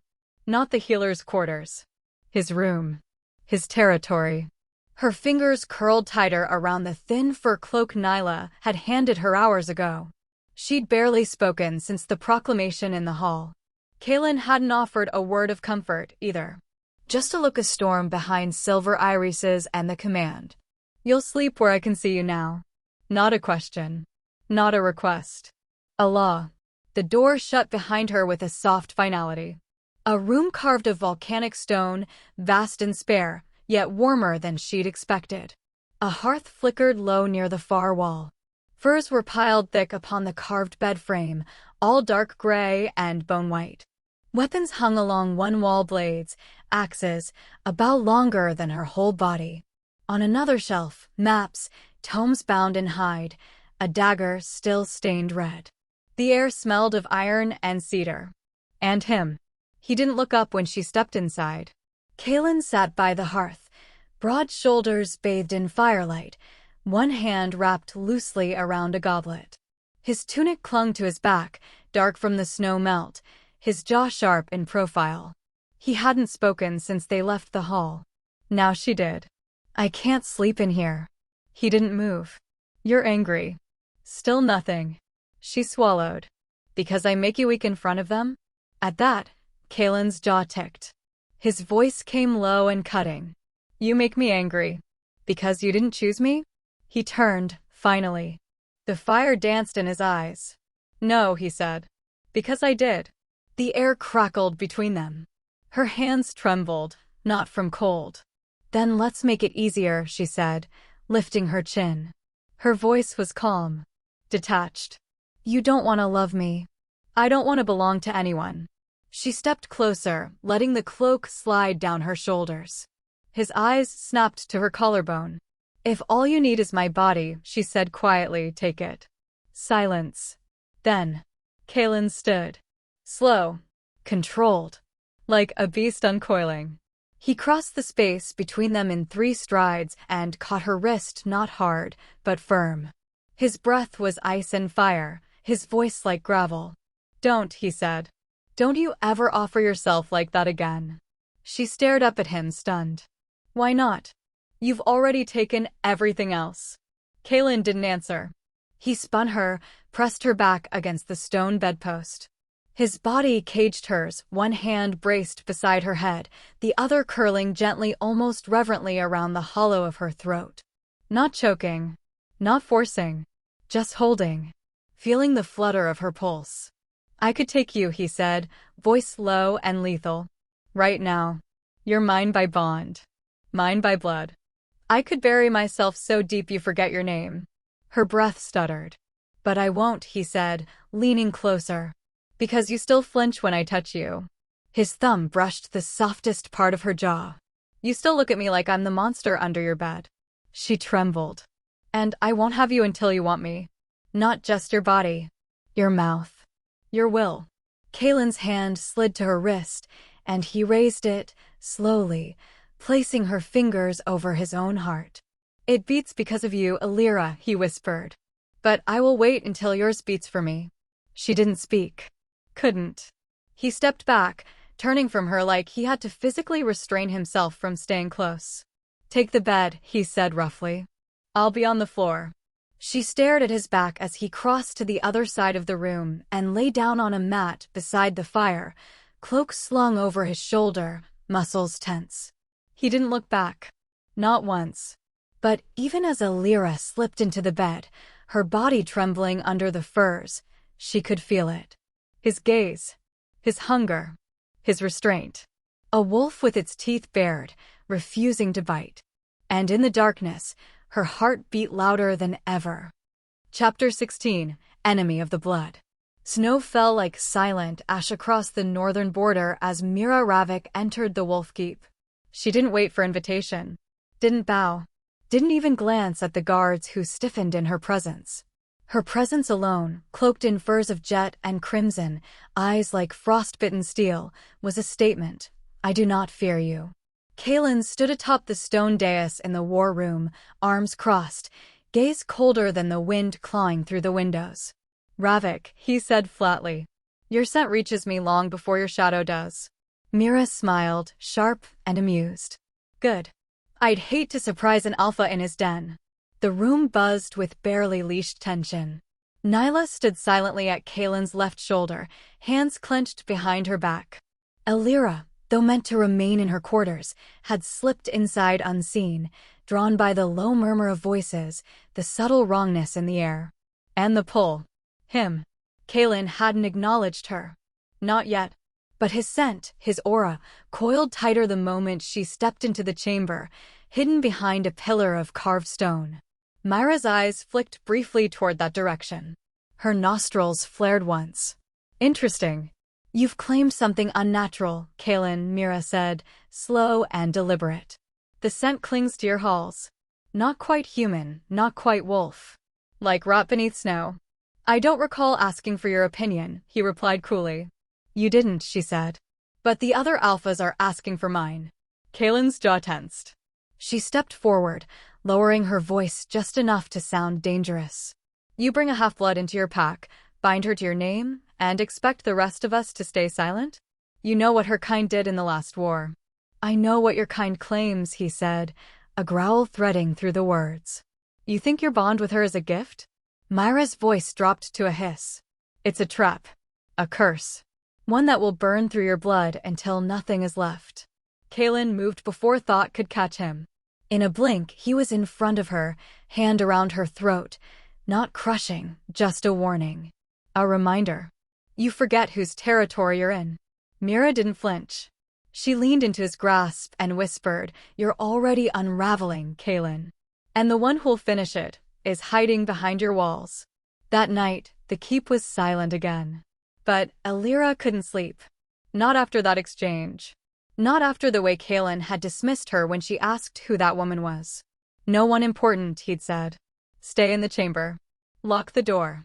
Now she found him in the training courtyard. Alone. Half-shifted. Breath white against the cold. Claws sunk deep into the marble walls as if they were paper. She didn't speak. She only walked toward him, one slow step at a time. Kaelen didn't look at her. But his chest heaved and his voice came hoarse. Don't touch me. Not now. She ignored him. She laid a hand gently over his bare chest, just above his heart.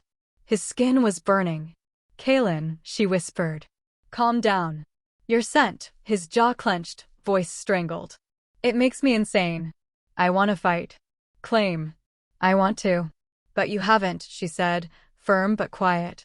You've stopped every time. I don't want to stop tonight. Elira's fingers spread across his skin, steady despite her racing pulse. Then don't stop for me, she said. Stop for yourself. The tension cracked like ice underfoot. Kaelen's breath slowed. His claws retracted. He leaned into her touch, not rough, not possessive, but like a man drowning who finally found something to hold on to. His voice broke. I've buried every part of me that still feels, he murmured. But your scent, it drags every broken thing to the surface. Elira looked up into his eyes. You think that's weakness? Kaelen shook his head, pressing his forehead to hers. No, he whispered. It's terror. Elira didn't speak as his breath warmed her temple. His chest still rose and fell like a storm barely tamed, but the violence had drained from his body, replaced by something even more dangerous. Stillness. He pulled back slightly, just enough to look down at her. A snowflake landed on her lashes and melted there, and something cracked behind his gaze. Elira, he said low, her name a reverent curse. I've caged men for less than what you make me feel. She held his stare. Then maybe you should cage yourself. He blinked once. Then smiled, just a flash, brittle and wounded, There and gone again. I already have. They stood like that, tethered by a thread neither of them dared name, until her knees gave slightly from the lingering fever. Kaelen caught her before she could fall. Bed, he muttered, lifting her in one motion. No, she said weakly, struggling. I can walk. Don't flatter yourself. He carried her in silence, past the guards who lowered their heads in deference, through halls carved with stories of conquest and rule. But Kaelen said nothing of the history. Only when they reached his room, and he lowered her gently onto the furs, did he speak again. I should sleep elsewhere tonight. Her throat tightened. Why? Because I still taste blood in my mouth, he said, jaw taut. And the scent of your skin makes me forget what kind of monster I swore never to be again. He turned. But as he reached the threshold, her voice stopped him. You're not a monster, she said. You're just angry. That fate made you feel again. He didn't reply. Didn't move.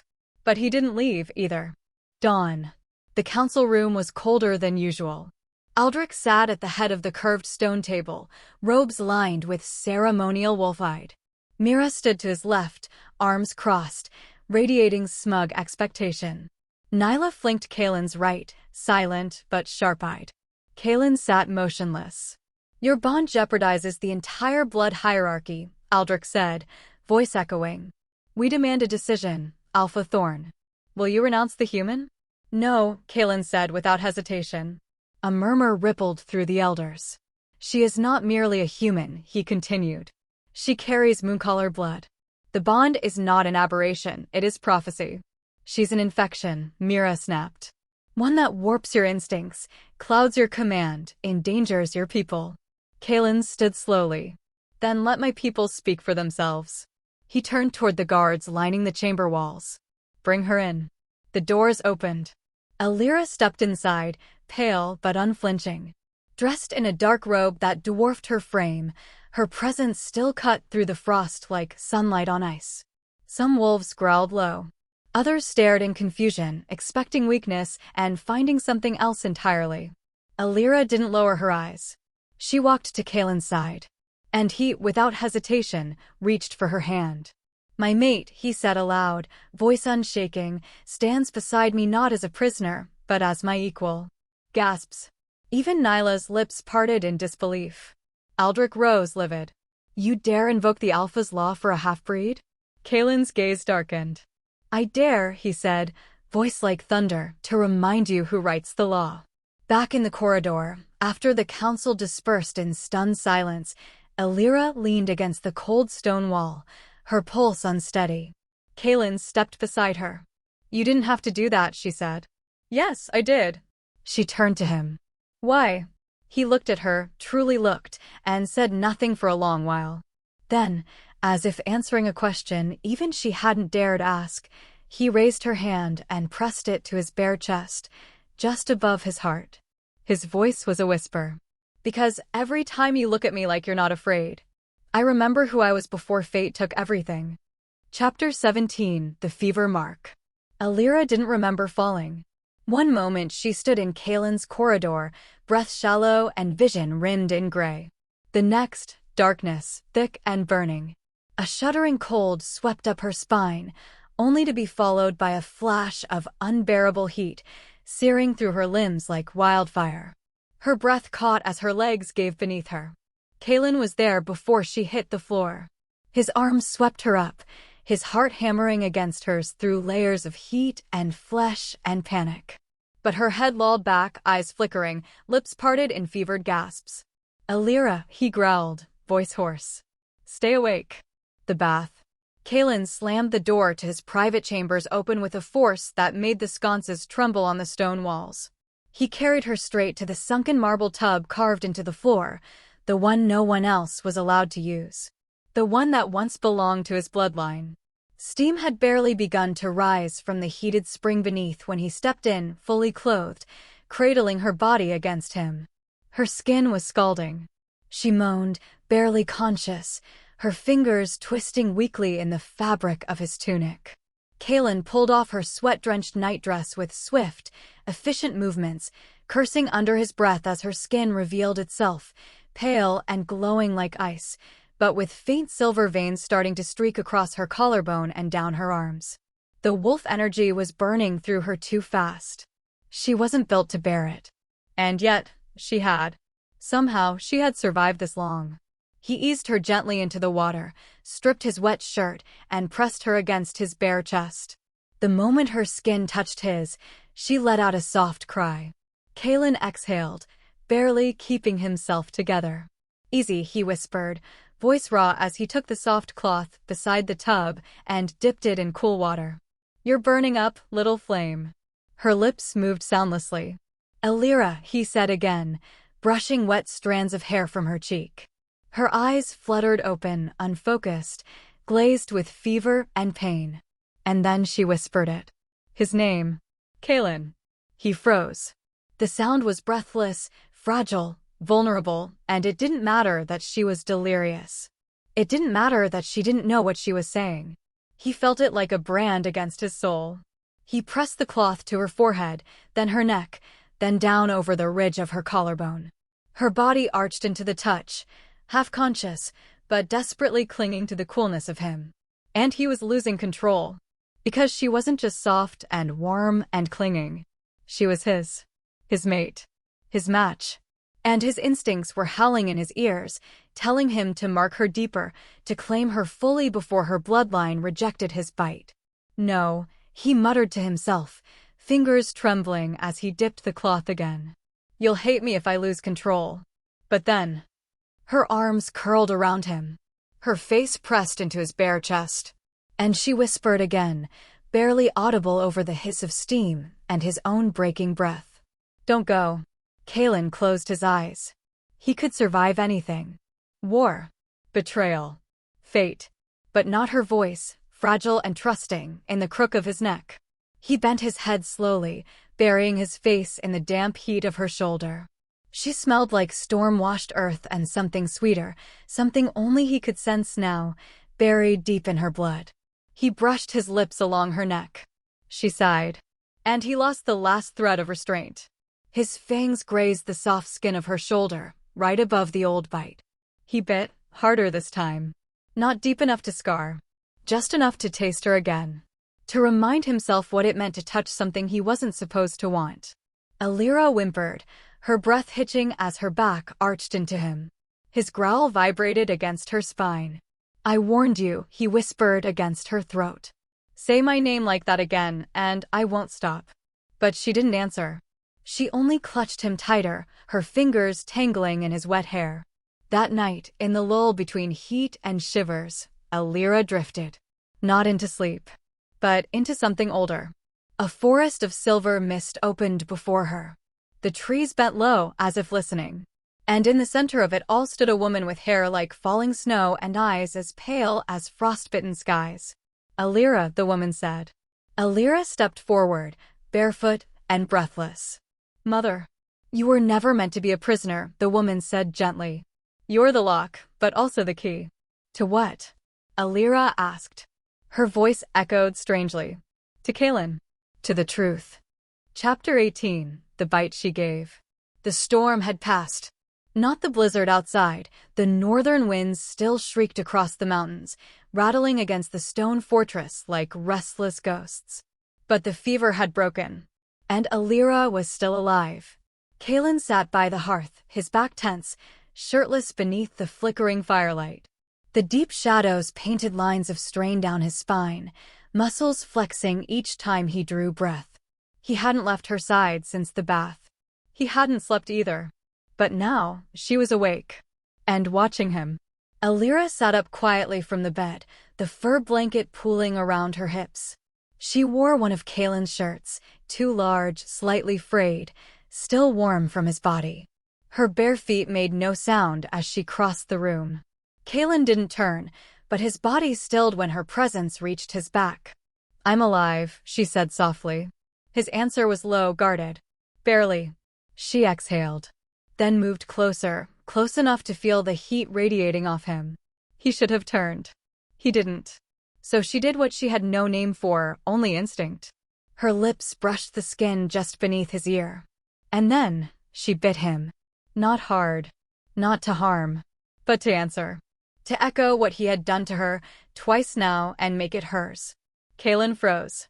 His entire body locked in stillness, so absolute it made the air buzz. "Elira," he growled, voice rougher than gravel, "do you have any idea what that means?" She didn't move away. "Maybe."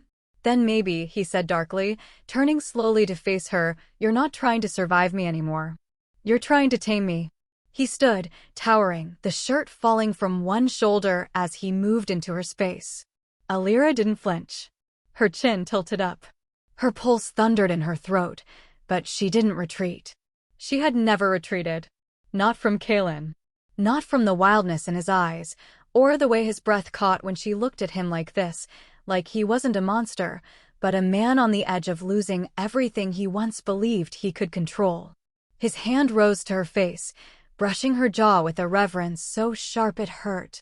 "You're playing with a storm, little flame," he murmured, his thumb tracing her bottom lip. "And it wants to burn you." "Then burn me," she whispered, barely audible. "But stop pretending I don't already live in your fire." That broke him. Kaelen surged forward, one arm around her waist, the other threading through her hair as his mouth found hers in a kiss that shattered the silence between them. It wasn't gentle. It wasn't chaste. It was consuming. His lips devoured hers like he'd been dying of thirst and only just found water. She clung to him, fingers fisting in his hair, body trembling, not from fear, but from the force of something neither of them could deny anymore. It wasn't just the bond. It wasn't just biology. It was something older, deeper. Something meant. But Kaelen pulled back. Suddenly. Sharply. His chest heaved. His eyes glowed with the wolf's inner fire, but his hands dropped from her as if burned. "No," he rasped. "Not like this." "Why?" Her voice cracked. "Because if I take more," he said, stepping back with effort visible in every taut muscle, "I won't be able to stop. And you." He looked away, jaw clenched. "You deserve to choose. Not be taken." She stared at him in stunned silence, then crossed the space again, and placed her hand flat over his heart. It thundered beneath her palm. She leaned in, not kissing, not touching, but close enough that her breath warmed his cheek. "You say you marked me," she whispered. "But every time I get near you, you break." Kaelen met her gaze, wild and searching. "You think you own me?" she asked, soft but sharp. "You're wrong." His lips parted, but she silenced him with a single breath. "I own you." Chapter 19, Ruin Me. The dream began in silence. No wind. No scent. Just the muffled hush of snow and breath and loneliness. Elira floated in the space between sleep and memory, but it wasn't her own. She stood barefoot in a forest of black trees under a pale white sky. The light was wrong here, bleached cold, like a place that had never known sunlight. Snow crunched beneath her feet, but she didn't feel the cold. A child sat alone on the frozen ground, arms wrapped around thin knees. His hair was the color of silver ash, his clothes torn at the seams. Around him, shadows prowled, blurry outlines of older wolves, whispering without words. "He's broken. Born without a mate. The gods don't favor him. Keep your pups away. He'll bring ruin." The boy never looked up. His eyes stared into nothing, dulled and hollow, the kind of empty only a soul could bleed into. And still, even with snow clinging to his lashes, he didn't cry. Elira's chest ached. She took a step closer, drawn not by curiosity, but something deeper. A thread of grief. Recognition. And then, the boy's head lifted. His eyes locked with hers. Silver. Piercing. Familiar. Kaelen. His younger self blinked, then blinked again, as if trying to believe she was real. And when his mouth finally moved, she didn't hear a child's voice, but his adult one, hoarse and cracking. "Why did you come here?" Elira tried to answer, but the dream dissolved before her lips could form the words. She awoke with a gasp. The room was quiet but warm, shadows cast from the hearth's soft glow dancing across the stone walls. Kaelen was seated at the edge of the bed, one hand braced on his knee, the other covering his eyes. He hadn't noticed she'd stirred. She didn't speak at first. Just looked at him, at the Alpha who never bent, sitting like the world had finally laid its weight across his shoulders. "I saw it," she whispered. His hand dropped. Kaelen's eyes met hers, sharper now, wary. "Saw what?" "Your dream. Your past." Silence stretched between them. Then he stood, slow and heavy, like the very air resisted his movement. He turned away. "That wasn't for you to see. You didn't choose to show it," she said quietly. "I know. But I think your mind trusted mine." He laughed, low and bitter. "Or it's breaking." Elira pushed herself up from the furs, still faint but steady. Her voice was softer than before, not pitying, but certain. "You were alone for so long. I understand now why you think love is a curse. Why you want control more than comfort." His shoulders tensed. "Stop." "But I'm not your punishment, Kaelen," she continued, and his name, spoken without fear, made him turn. "I don't want to be the thing fate handed you when it was too late. I want to be the one you choose, even when you could have walked away." He stared at her. And then, finally, after what felt like the longest silence, he stepped forward. The bed creaked as he knelt before her, resting his hands on either side of her legs. His voice was hoarse, stripped bare. "I don't know how to choose," he said. "All my life, I've fought fate. Bitten it back. His eyes closed, "you feel like surrender." Elira reached out, fingers grazing the side of his face. "Then surrender." He shuddered. Not from fear. From want. His head dropped against her lap like a hunted beast seeking mercy. Her hand slid into his hair, stroking gently as he whispered into the fabric of her gown. "Then let me ruin in your hands." Kaelen didn't move for a long time. Elira's hand kept threading slowly through his hair, the strands soft as midnight frost. She didn't speak. She didn't need to. The tremor in his breath against her thigh, the faint tightness in his shoulders, those told her enough. He was unraveling. Not from pain, but from her. When he finally rose, it wasn't with the brutal dominance she'd come to expect. It wasn't even with the calculated coldness that made him untouchable. No, he moved like a man who'd just stepped through a door he never meant to open and now couldn't close. His thumb traced her cheek, rough skin grazing smooth. "Say it again," he said, voice ragged. She blinked. "What?" "That I get to choose." Elira's pulse fluttered. "You do. Even if fate tied us, it doesn't control what you give me." His jaw tightened, like every word carved something too deep to hide. Then, slowly, he leaned in. Their breaths mingled, hers soft and unsure, his heavier, uneven.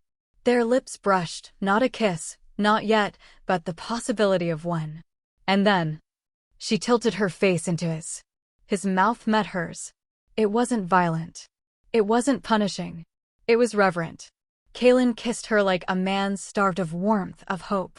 Like he didn't believe he deserved it, but couldn't stop himself from taking it anyway. His hand slid behind her neck, anchoring her there. Her fingers curled into his chest, feeling the wild thrum of his heartbeat beneath her palm. And when she opened her mouth to him, breath catching, he growled. A sound not of threat, but surrender. He lifted her gently, laying her down across the furs. His body covered hers, but he didn't crush. He hovered, braced on trembling arms, teeth clenched as if wrestling every primal instinct back into chains. "Elira," he rasped, burying his face into her throat, his lips brushing the old mark he'd left. "I don't know how to be soft. Not with what I am." "You don't need to be soft," she whispered. "You just need to be real." His breath caught. Then, with aching reverence, his hands slid to her hips, not to possess, but to hold. His lips found her jaw, her cheek, her temple. And finally, he whispered against her mouth. "You've already undone me." She reached up, brushing his hair from his face, and for the first time, he didn't flinch from the touch. That night, there was no claiming, no conquest. Just Kaelen, once feared, once untouched, falling piece by piece into the hands of the one girl he could not bend. And Elira, once caged, once burning to be free, let him fall, and held him as he did. Chapter 20: The Howl That Broke the Sky. The blizzard had not slackened in 3 nights. It roared down from the northern peaks with a fury that blistered stone and stripped the pines to bleached skeletons. Snow crept beneath shutters, coated stairwells, and swallowed every familiar scent, except one. Beneath the frost-laced air, wolves caught the copper tang of uncertainty, an omen sharp enough to set even seasoned sentries on edge. Elira felt it too. She stood alone on the border trail, her breath frosting in the dark while the wind snapped her cloak like a banner. Kaelen had forbidden her to wander past the inner palisade without an escort, but confinement weighed heavier than the cold. She needed sky, open space, a moment away from the judging eyes of elders who saw a flaw in every human heartbeat. She had walked for almost an hour, following flickers of aurora light glimmering between storm clouds, before she realized she was no longer alone. The forest hush shifted. Snow-laden branches trembled with something more than wind. A chill unfurled down her spine, an instinctual warning not to move, not to breathe. Then Mira Ravik stepped from the shadows. Snow swirled around her black and scarlet furs. Silver claws gleamed where fingertips should have been. She looked like a spirit wrought from moonless nights, too pale, too poised, and wholly lethal. Elira's heartbeat lurched. She had never faced Mira alone.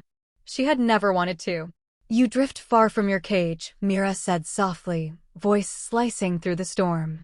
"Does the Alpha not keep better watch over his prize?" "I'm not a prize," Elira answered, steady despite the frost nipping her lungs. "And you're trespassing." "Am I?" Myra's scarlet lips curved. "These woods are contested. Blood decides borders, not words." Elira's gaze dropped to the claws. Fine silver, deadly to wolves, lethal to a mooncaller's fragile veins. She forced herself to stay calm. She could not outrun Mira. She could only stand firm. "Return to your pack," Elira said. "There doesn't need to be blood tonight." Mira tilted her head. "It already courses under your skin, ancient and poisonous. Do you feel it pulsing? Every beat is a threat to us." Elira braced as Mira advanced, light as drifting snow. "You carry ruin, human girl," Mira murmured, reaching out with one cruel hand. "And I will excise it." The claws moved faster than thought. Steel-bright arcs slashed for Elira's throat. She jerked back, too slow. Cold metal kissed skin, slicing a shallow line across the side of her neck. Silver burned like acid. Her knees buckled. Pain flashed white behind her eyes. She hit the snow, hands fumbling for pressure against the wound. The silver sting sizzled through her blood, each pulse the hammer beat of agony. Mira crouched unhurried. "So fragile," she whispered. "It would be mercy to end you now." Elira's vision blurred, but she refused to close her eyes. She thought of Kaelen, his promise that she would never bleed alone again. She thought of his heartbeat beneath her palm, the weight of his surrender. She forced herself upright on one elbow, lips parted against the cold. "You won't win," she rasped. Myra's smile flickered. "Win? Child, I am purifying the bloodline." She drew back her hand for a final strike. Wind howled, deeper, darker, savage. The forest exploded. A silver-white wolf barreled through the pines, snow erupting beneath massive paws. Kaelen slammed into Mira like a falling star. The impact hurled her across the trail and into a drift, claws skittering through the air. Kaelen landed between them, hackles bristling, fangs bared. His eyes blazed molten gold, no hint of reason, only the pure, feral promise of death. Mira scrambled to her feet, coughing crimson. "Alpha Thorn," she hissed. "You would break the accords for that thing?" Kaelen did not answer. Words had abandoned him the moment Elira's blood hit the snow. He lunged. For blurred to motion.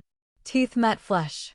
Myra's scream cut short as his jaws crushed her shoulder. Blood sprayed across the drifts, steam rising where it met the frost.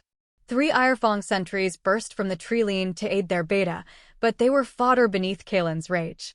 He tore through them, sinew, bone, howl, each kill faster than breath. The snow became a canvas of red strokes, painting a story older than civility. Aldrich and 2 northern scouts arrived too late to stem the slaughter. They could only watch, awe, horror, triumph mingling in their eyes, as Alpha Thorn reveled in rightful fury. Mira crawled backward, half-shifted, clutching her ruined arm.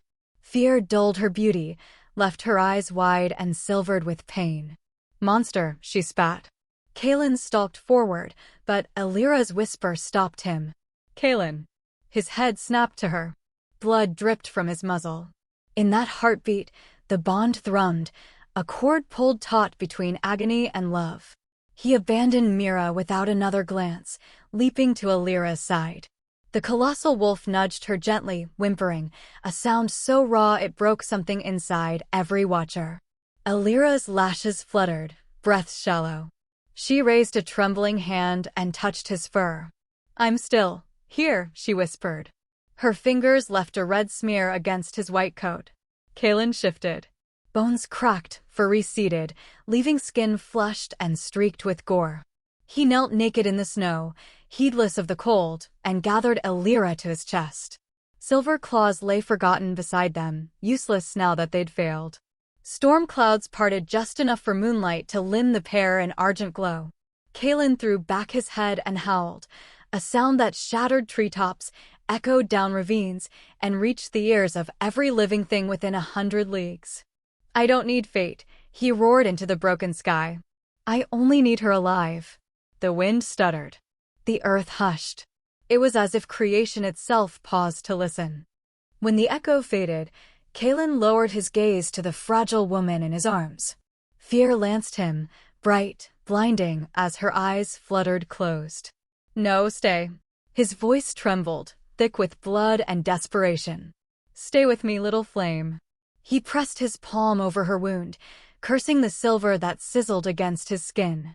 "You fought the dark before, fight it again." Aldrich moved in, mouth set in grim lines. "Alpha, she needs the healer. And you," he glanced at the Irefong dad. "If Ravik's pack learns of this, war will follow before sunrise." "Let it," Kaelen growled, cradling Elira closer. "I'll burn the world if she stops breathing." Aldrich hesitated, then bowed, seeing in Kaelen's eyes a devotion no law could leash. He gestured to the scouts. "Clear the trail. Bring the healer. And drag that carcass far from our border before the ravens feast." Kaelen rose, blood dripping from his arms, and carried Elira toward the fortress. Each step a vow, each heartbeat a promise. Snowflakes melted on her lashes as if the sky wept for them. Behind, Myra's pained panting faded into the storm. She would live, barely, and hatred would live with her. Above, the shattered clouds closed again, swallowing the moon. But the forest still echoed with the howl that had broken the night, a pledge etched in bone and death and everlasting love. Kaelen didn't sleep. He sat beside her through the dark hours, bare-chested and blood-slicked, his hand wrapped tightly around hers as if to tether her soul in place. Elira drifted in and out of consciousness, her face pale as frost. Each breath she took was shallow, her pulse fluttering like a dying bird beneath his fingers. The healer came and went, applying poultices and muttering ancient chants meant to coax her blood away from Silver's burn. Kaelen said nothing, only watched. When Nyla arrived, she carried a change of clothes and a basin of fresh water. She froze in the doorway when she saw him, his eyes raw with grief, his body unyielding in posture, like a statue carved from violence and longing. "She's stable," she said quietly, setting the basin down. "The poison hasn't reached her heart. But the wound, it will scar." Kaelen didn't respond. "Alpha," she said again, more firmly this time. "We have to speak of what happened." He looked up slowly, as if dragged from a place far beneath the surface. "Mira Ravik left this territory bloodied but alive," Nyla continued. "We both know what that means. She tried to kill Elira." His voice was hoarse, jagged. "With silver. And you answered. As any alpha would." Nyla stepped closer. "But if Ravik declares it an assassination attempt, the Irefangs will rally. Let them." His grip tightened around Elira's hand. "I am done bowing to old blood and false peace." Nyla studied him, eyes narrowing. "Then you must be ready for what comes next. The council will convene. The elders will hear my decision," he cut in coldly. "And they will accept it." Nyla didn't argue. She saw it in him now. Something fundamental had shifted. The leash Kaelen Thorne had wrapped around himself for years was slipping. And the man who remained was no longer a symbol of restraint, but a wolf reborn by love and fury both. "I'll prepare the guard," she said at last, and left. Kaelen waited until the door shut behind her before returning his gaze to Elira. He brushed her hair back gently from her brow, letting his thumb trail down her temple. She stirred beneath his touch. A faint sound escaped her lips, barely audible. "Kaelen." "I'm here." His voice was lower now, gentler. "You're safe." She blinked groggily, lips dry and pale. "Did I die?" "No," his chest ached. "But you made me wish I could." Her lashes fluttered. "You shifted." "I did." She tried to smile, but it turned to a grimace. "You broke the treaty." "I broke the world," he murmured, "for you." Tears welled in her eyes. Whether from pain or something deeper, he couldn't tell. But when her fingers reached for him, he met them halfway, threading their hands together. "Elira," he whispered, bending closer until his forehead rested lightly against hers. "I swore I would protect you. But that word feels too small now." Her breath hitched. "Then what are you swearing now?" "That I will never live a life where you do not." She closed her eyes, and for a moment, there was only the rhythm of two hearts, beating soft against the silence. Later, when she could sit up with his help, Kaelen wrapped her in a heavy woolen cloak and carried her to the fireside. The snowstorm had passed, leaving behind a brittle hush. Flames danced over her skin as he crouched before her, eyes shadowed but clear. "Why did you come alone?" he asked. "I needed air. Thought I could clear my head." He brushed his knuckles along her cheek. "Next time, take my air. Take my sky. But don't walk into the dark without me again." She looked up at him. "You say things like that, and I forget to be afraid of you." "Then don't be." He leaned in, lips nearly grazing hers. "Be mine." Her breath stilled. "Not because the bond demands it," he said. "Because you choose it." Her eyes searched his, cold, golden, wounded and fierce. The Wolf King. The boy unloved. The man who howled to the heavens not for war, but for her survival. And slowly, painfully, she leaned forward and touched her lips to his. It wasn't a kiss meant to burn. It was a promise whispered through skin, a thread knotted tighter between soul and soul. When they parted, Kaelen remained still, watching her with reverence. "You should rest," he said. "Only if you stay." "I'm not going anywhere." And so he did. All night, Kaelen Thorne, the fiercest alpha the North had ever known, sat at her feet, guarding her not as a jailer, not even as a mate, but as a man in love, stripped of armor, ready at last to break the sky just to hold her light.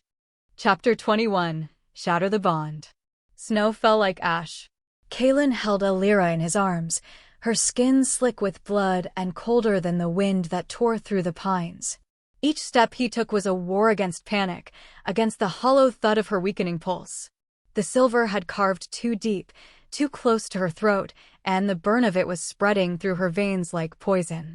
He didn't speak as he entered the sacred spring, a cavern buried beneath the oldest roots of the mountain, where ancient runes pulsed faintly along stone and water. The air hung heavy with power, thick with the scent of cold moss and moonlight. The water shimmered under the cavern's breath, glowing faintly, like a heartbeat waiting to be shared. Kaelen didn't feel the cold, only the weight of her body growing heavier with each heartbeat. He stepped into the water without shedding his coat. The pool rose to his thighs, and the moment Elira's skin touched the moon-blessed surface, a ripple of energy surged outward. Her body jerked. Her lips parted with a soft, broken gasp. Kaelen knelt, cradling her against his chest before laying her gently into the shallows. Her pale hair fanned like silk across the water. Her face twisted in a silent cry. "Fight," he whispered, voice hoarse, mouth brushing the crown of her head. "If you hate me, fine. But don't you dare leave me." The water responded first, glowing with pale fire, licking up her arms like soft, searing light. Her back arched with a sudden jolt. She cried out again, thinner now, high and lost. Not pain. Not entirely. The sound made his wolf howl inside his skin. The mooncaller blood was awakening. And then came the fracture. Kaelen felt it before he heard it, like a cord tearing inside his chest. A splitting sensation that left him momentarily breathless, as if someone had reached into his ribcage and ripped something sacred from bone and soul. The mate bond. His wolf snarled in protest, claws scraping beneath his skin. Elira's body convulsed one last time, then fell still. The runes dimmed around her. Her eyes opened, clouded with confusion. She blinked once, twice, and when her gaze locked onto his, Kaelen went still. She flinched. Not violently. Barely perceptible. But it was there. That instinctive recoil. That inch of distance he hadn't seen in days. Not since she'd chosen to stay near him. Not since she'd touched him and whispered his name with trust blooming behind fear. The silence between them stretched taut like a wire about to snap. She raised a trembling hand and pressed it to her chest. Her voice caught. She swallowed, and the sound was fragile. I feel wrong. You feel wrong. Kaelen's breath hitched. He looked down at his hands, still stained with blood, her blood, and curled them into fists. The ache was deeper than injury. It was rejection. It was failure. Nyla arrived in silence, the way only she could. Her expression was unreadable as she approached the edge of the spring. Her eyes scanned Elira's face, then flicked to Kaelen's posture, tight, strained, still on his knees, but slowly folding in on himself. She's not rejecting you, Nyla said gently. Not completely. Not yet. Kaelen didn't answer. He couldn't speak. Nyla knelt beside him. The bond is unraveling. Her blood is changing. The Mu-collar in her is rising, and if she doesn't choose you freely, if she doesn't accept your mark not out of fear or instinct but will, she'll burn from the inside out. A pause. Then, quieter, and she'll die. Elira looked between them. Her lips parted slightly as she struggled to process, to breathe. I don't want to lose myself, she whispered. Not to you. Not to whatever this is. Kaelen looked up at her slowly. For once, there was no command in his gaze. No storm, no control. Only pain. I marked you, he said, his voice quieter than she'd ever heard it. Not to protect you. Not to honor you. I did it to keep you. He let the words hang. To own you. Elira's joy tightened. Her breath hitched again. She didn't move toward him, but neither did she move away. Kaelen stared down at the water again. This time, he said, his voice barely a whisper, I won't force you. He stood. The movement felt like surrender.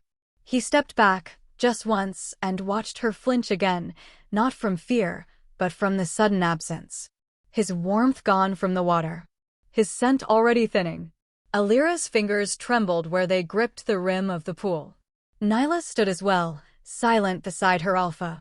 The elders will come. They'll try to use this fracture against you both. Against all of us. Kaelen didn't answer. His eyes remained fixed on the girl in the water. Her skin shimmered with faint moonlight now. The glow of her bloodline had awakened, uncontrolled, magnificent, terrifying. Then let them come, he said low. Let them see what I gave up. Elira turned to him again. Her eyes weren't cold, but they were changed. Older, maybe. Or just sharper. I don't know what I want, she said. I won't take that from you, he said, stepping back again. Not anymore. Her gaze dipped. Her lashes trembled. She said nothing, but her hand, still clenched against her chest, slowly loosened. Her fingers drifted out toward the water and didn't quite reach for him. Not yet, but close. And Kaelen stayed frozen at the edge of the spring, willing to wait, even if it broke him. Chapter 22, the one she chose. The silence was deeper in the spring that night. No voices echoed through the stone. No ripples stirred the surface. The water glowed faintly beneath the silver-drenched arch of moonlight filtering through the hollow in the cavern's ceiling, like the gods themselves were holding their breath. Elira lay still, her skin damp and glowing with a soft, ethereal sheen. The fever had broken. The pain had subsided. But something inside her still trembled, something new, something old. Something awake. Her dreams had been strange. No longer fragments of fear or Kaelen's memory, but her own. She had stood in a forest of black-barked trees beneath a violet sky, a howl rising not from the north, but from within her. And when she turned, there she was. Her own wolf. Not Kaelen's. Not bound by his mark or the ancient mating rites. This wolf bore her eyes. Her snarl. Her grief. She circled Elira like a reflection, silent, sentient, free. And when the vision broke, Elira gasped awake with tears sliding down her cheeks. She had not been claimed. She had chosen. The choice made her limbs ache with meaning. She sat up slowly. Her dress clung wet to her skin, heavy with moon-soaked water. Across the cavern, Kaelen knelt in the shadows with his back to her. Still. Waiting. As he had been for hours, unmoving, guarding her without a word. His coat had been draped over her shoulders. She touched it once, fingers curling in the worn fabric that still held his scent. Then, without hesitation, she shrugged it off. The water whispered around her as she stood. Barefoot, silent, she crossed to where he knelt. And then she knelt before him. Kaelen didn't turn at first. But when her hands slid to the hem of his coat, gentle, deliberate, he froze. "Elira," he breathed, voice hoarse. "I saw her," she whispered. "My wolf." He turned to her slowly. The dim light traced the sharp line of his jaw, the wear in his eyes, the tension in the set of his shoulders like stone. "She wasn't yours," she said, voice steady now. "And I wasn't Fate's." Kaelen's jaw clenched. "You don't owe me anything." "I know," she said. And then, softer, fiercer, "But I want to give you everything." She reached up, fingers brushing the scar just beneath his collarbone, the place she had once bitten in defiance. His breath caught. Her thumb lingered there. "I'm ready," she said. "To finish the bond. Not because it was written, but because I want to belong to you by choice." Kaelen's hands came up slowly, as if he didn't trust himself to touch her. "Elira." Her name broke in his throat. "I'm not afraid of burning," she whispered. "Not if it's with you." He cupped her cheek at last, his palm calloused and trembling. "You'll ruin me," he said. Her smile was soft. "Then let's burn together." When they kissed, it wasn't like the others. This wasn't rage. This wasn't need clawing through control. It was something deeper, something carved out of surrender, of wounds laid bare and accepted. Kaelen lifted her as if she weighed nothing, carrying her into the heart of the spring. Moonlight followed them. Water lapped at their skin as they sank into it together, bodies pressing close, souls drawn tight by a thread that pulsed now with hunger and devotion both.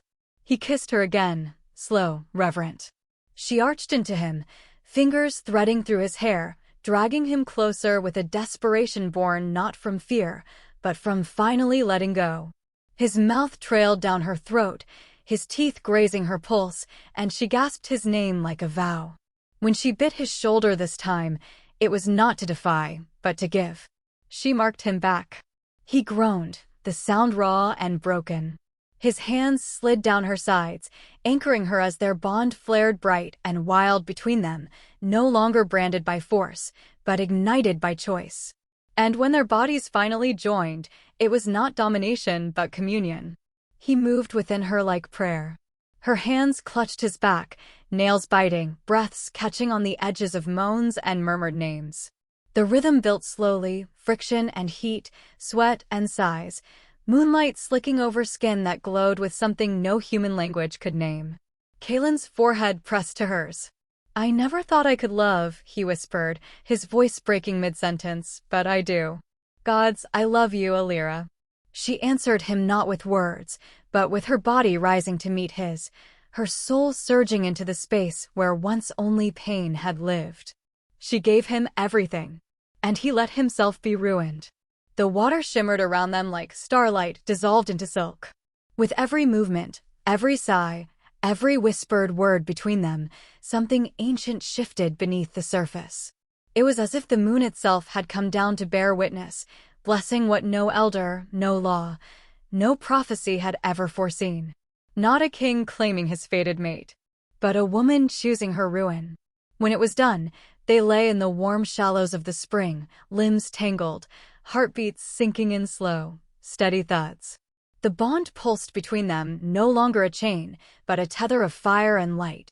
Kaelen brushed his knuckles down Elira's cheek, his expression caught somewhere between awe and disbelief. "I felt it," he murmured. Her eyes fluttered open. "What?" "When you said yes. Not with words. Not even when you marked me." His voice turned rough, reverent. "I felt your soul choose me." Elira blinked, and for the first time, there was no trace of guardedness in her gaze. No tension, no recoil. Only truth. "I did," she said simply. A silence stretched between them, warm, sacred. Then Kaelen took her hand and pressed it against his bare chest, right over the place his heart beat strongest. "This has always belonged to you. Even before I knew your name." A tear slipped down her cheek. She leaned forward and kissed the corner of his mouth, slow and lingering. Then the waters stirred around them, not from movement, but from something deeper. A ripple of power, ancient and wild, spread out in concentric rings across the spring. The runes carved into the stone walls flared with cold, blue light. Symbols older than wolf tongue, older than any law. They pulsed in time with Elira's heartbeat. Kaelen's arms tightened around her instinctively. "Elira," he whispered. "Your blood." She looked down. Her skin was glowing, not fever-bright, but softly illuminated, as if kissed by moonfire from within. Along her collarbone, the faded imprint of Kaelen's earlier claim bloomed into full color. Not just a mark, but a sigil. Intricate, lunar, unmistakably hers. And beneath it, another shape pulsed. A wolf's head.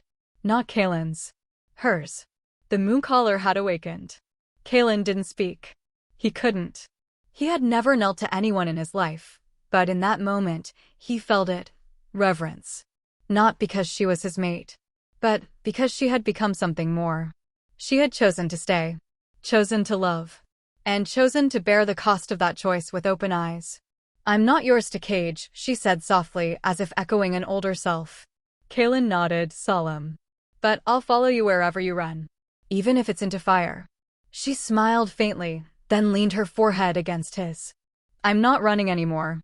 The waters calmed again. The light dimmed. But somewhere beyond the sacred spring, in the shadows of the trees and the broken silence of the north, something stirred. A howl, not Kaelen's, not Elira's, rose into the sky. A rival scent. A different kind of power. The bond was whole. But the war was coming. Chapter 23. The Alpha No More. The frost never lifted from the northern Hal peaks that morning, but the world felt heavier, not from snow, but silence. Kaelen stood before the ancient stone dais in the heart of the Hall of Elders, his posture rigid, his expression unreadable. Elira stood a few paces behind him, wrapped in the cloak he'd draped around her, a barrier against more than the cold. Her silver-threaded hair gleamed in the torchlight, but her eyes never left his back. Around them, the elders formed a half-circle, Aldrich at the center, solemn and still, the others murmuring like crows sensing a storm. "I stand before you not as your Alpha," Kaelen said, his voice steady, each word carrying the weight of history, but as a man who chooses peace over power. The hall stirred, an audible ripple of shock passing through those gathered. Kaelen let it pass. "I relinquish the title. I renounce the blood claim. Let the Northern Pack govern itself by its old codes if it must. I want no throne built on her bones." He turned then, not to the elders, but to Elira. She inhaled sharply. His gaze, once sharp as fangs, softened. "She is no threat. She is no curse. She is my mate, by bond and by choice. I will protect her. But not as your Alpha." Aldrich's eyes narrowed, the flicker of something ancient and furious stirring behind his age-clouded gaze. "You would cast off what the gods gave you," he rasped. "The bond to the land, the right to lead?" Kaelen's lips curled into something almost like a smile. "What the gods gave, they've also cursed. Perhaps it's time we stopped mistaking the two." The hall broke into mutters. Nyla stood at the edges, her hand twitching near the hilt of her blade, her eyes locked on Kaelen with something unspoken behind them. Then came the horn. A sound too sharp, too urgent. Not ceremonial. A war cry. A guard burst through the side doors, his tunic torn and claw-marked. Ironfangs, he gasped.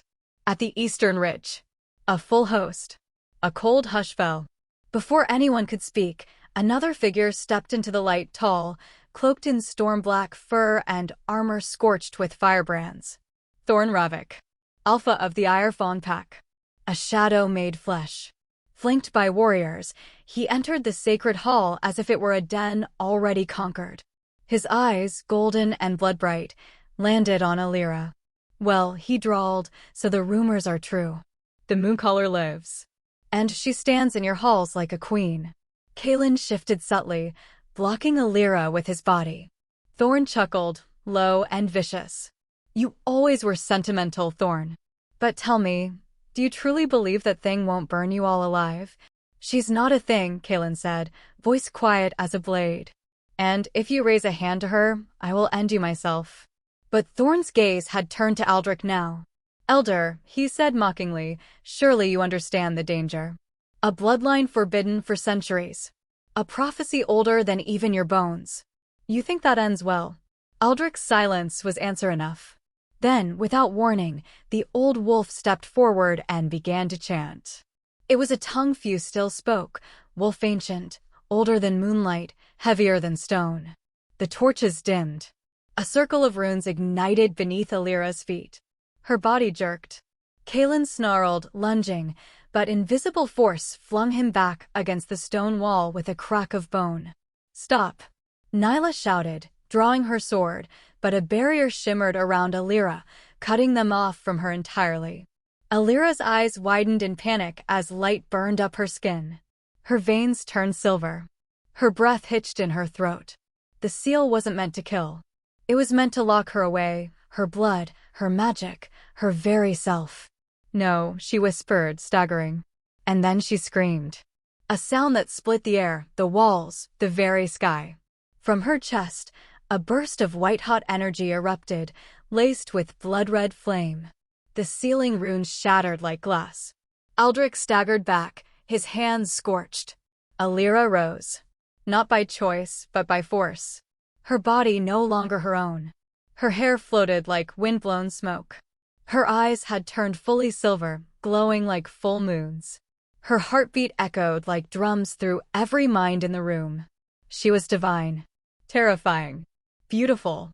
I am not your curse, she said, her voice layered with echoes, like dozens of voices spoke through her. I am not your doom. Then, softer, like the sky before lightning. I am the storm you buried. And the fire that will burn the chains. Everyone froze. Even Thorn. And Kaelen, broken, bloodied, forced himself upright. He looked at her with awe and devastation in equal measure. Elira turned to him. Her glow faltered. The silvery burn in her veins calmed. I am still hers, Kaelen whispered. Even if she never calls me again. Elira stepped down from the rune-scorched dais, her bare feet silent on the stone. Her power shimmered but no longer raged. She walked toward Kaelen. And when she knelt beside him, the glow dimmed fully.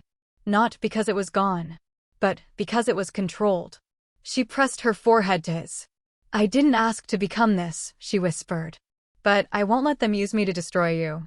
Kaelen exhaled shakily. Then let them try. And together, they turned to face the enemy. Chapter 24. The Storm and the Betrayal. The northern skies cracked with thunder. Snow no longer drifted, it slashed sideways like a blade, driven by the storm of war. The gates of the wolf fortress stood ajar, scorched and crumbling. Crimson streaked the pale stones where Kaelen Thorn had stood last, alone, his body a bulwark between the enemy and everything he had once vowed to protect. He bled from shoulder to hip, silver-tipped blades having found seams in his armor. Yet he had not fallen. Not yet. Kaelen stood braced in the ruined archway, his breath a rasp against the cold, each exhale laced with pain. Behind him, the last defenders of the northern Howl Pack scrambled to retreat deeper into the stronghold. Ahead of him, the Ironfang horde gathered like vultures. Thorn Ravik, tall, gleaming in obsidian armor, his wolf helm snarling, watched from a rise of blackened rock, eyes burning with cruel satisfaction. Is this your great Alpha? Thorn called over the wind, voice booming. bleeding, dying, defending those who would betray him. Kaelen didn't answer. He tightened his grip on the hilt of his blade, knuckles white, barely able to stand. And yet, he stood. Behind him, he heard Nyla shout for the healers. Heard the scuffle of paws and boots in the blood-slick hall. But he didn't move. Couldn't, not while they still lived, not while Elira was somewhere behind those walls. Cowards, Thorn snarled. You hide behind him while your own elder sells you to me. And then Aldrich stepped forward. His cloak was gone, replaced by ceremonial robes of dark red. In his hands, wrapped in silk, was the core totem of the Northern Howl, a twisted emblem of the first Wolf King, carved from moonwood and bone. The soul of the pack. Gasps echoed from behind Kaelen. Nyla's voice broke. No. Aldrich kept walking. He didn't meet Kaelen's eyes as he passed. Didn't flinch at the blood or the devastation or the warriors cut down by the Irefang. He simply dropped to one knee before Thorn and extended the totem. The old ways must survive, Aldrich said. Even if it means burning the body to save the soul. Kaelen's growl was raw and strangled. The moment Thorn's fingers closed around the totem, the sky split. A bolt of silver lightning struck the earth beyond the fortress wall, sending up a column of fire and ash. The wolves of Irefang howled in triumph. And somewhere beyond them, above the wind, above the betrayal, a new howl rose. It wasn't Thorn's. It wasn't Kaelen's. It was hers. Elira tore through the storm on foot, her cloak ripped, her bare hands glowing with crescent-white fire. Snow flared around her, melting before it touched her skin. Her hair whipped behind her in tangled silver strands. Her eyes, no longer gray, no longer human, shone with the moon's reflection. The battlefield paused. She stepped past the fallen, past the dying, and onto the blackened stones where Kaelen still stood. His eyes widened. He reached for her instinctively, but she stopped a pace away. This pack, she said, her voice carrying over the storm, chained me, caged me, marked me without consent, then watched him bleed for them.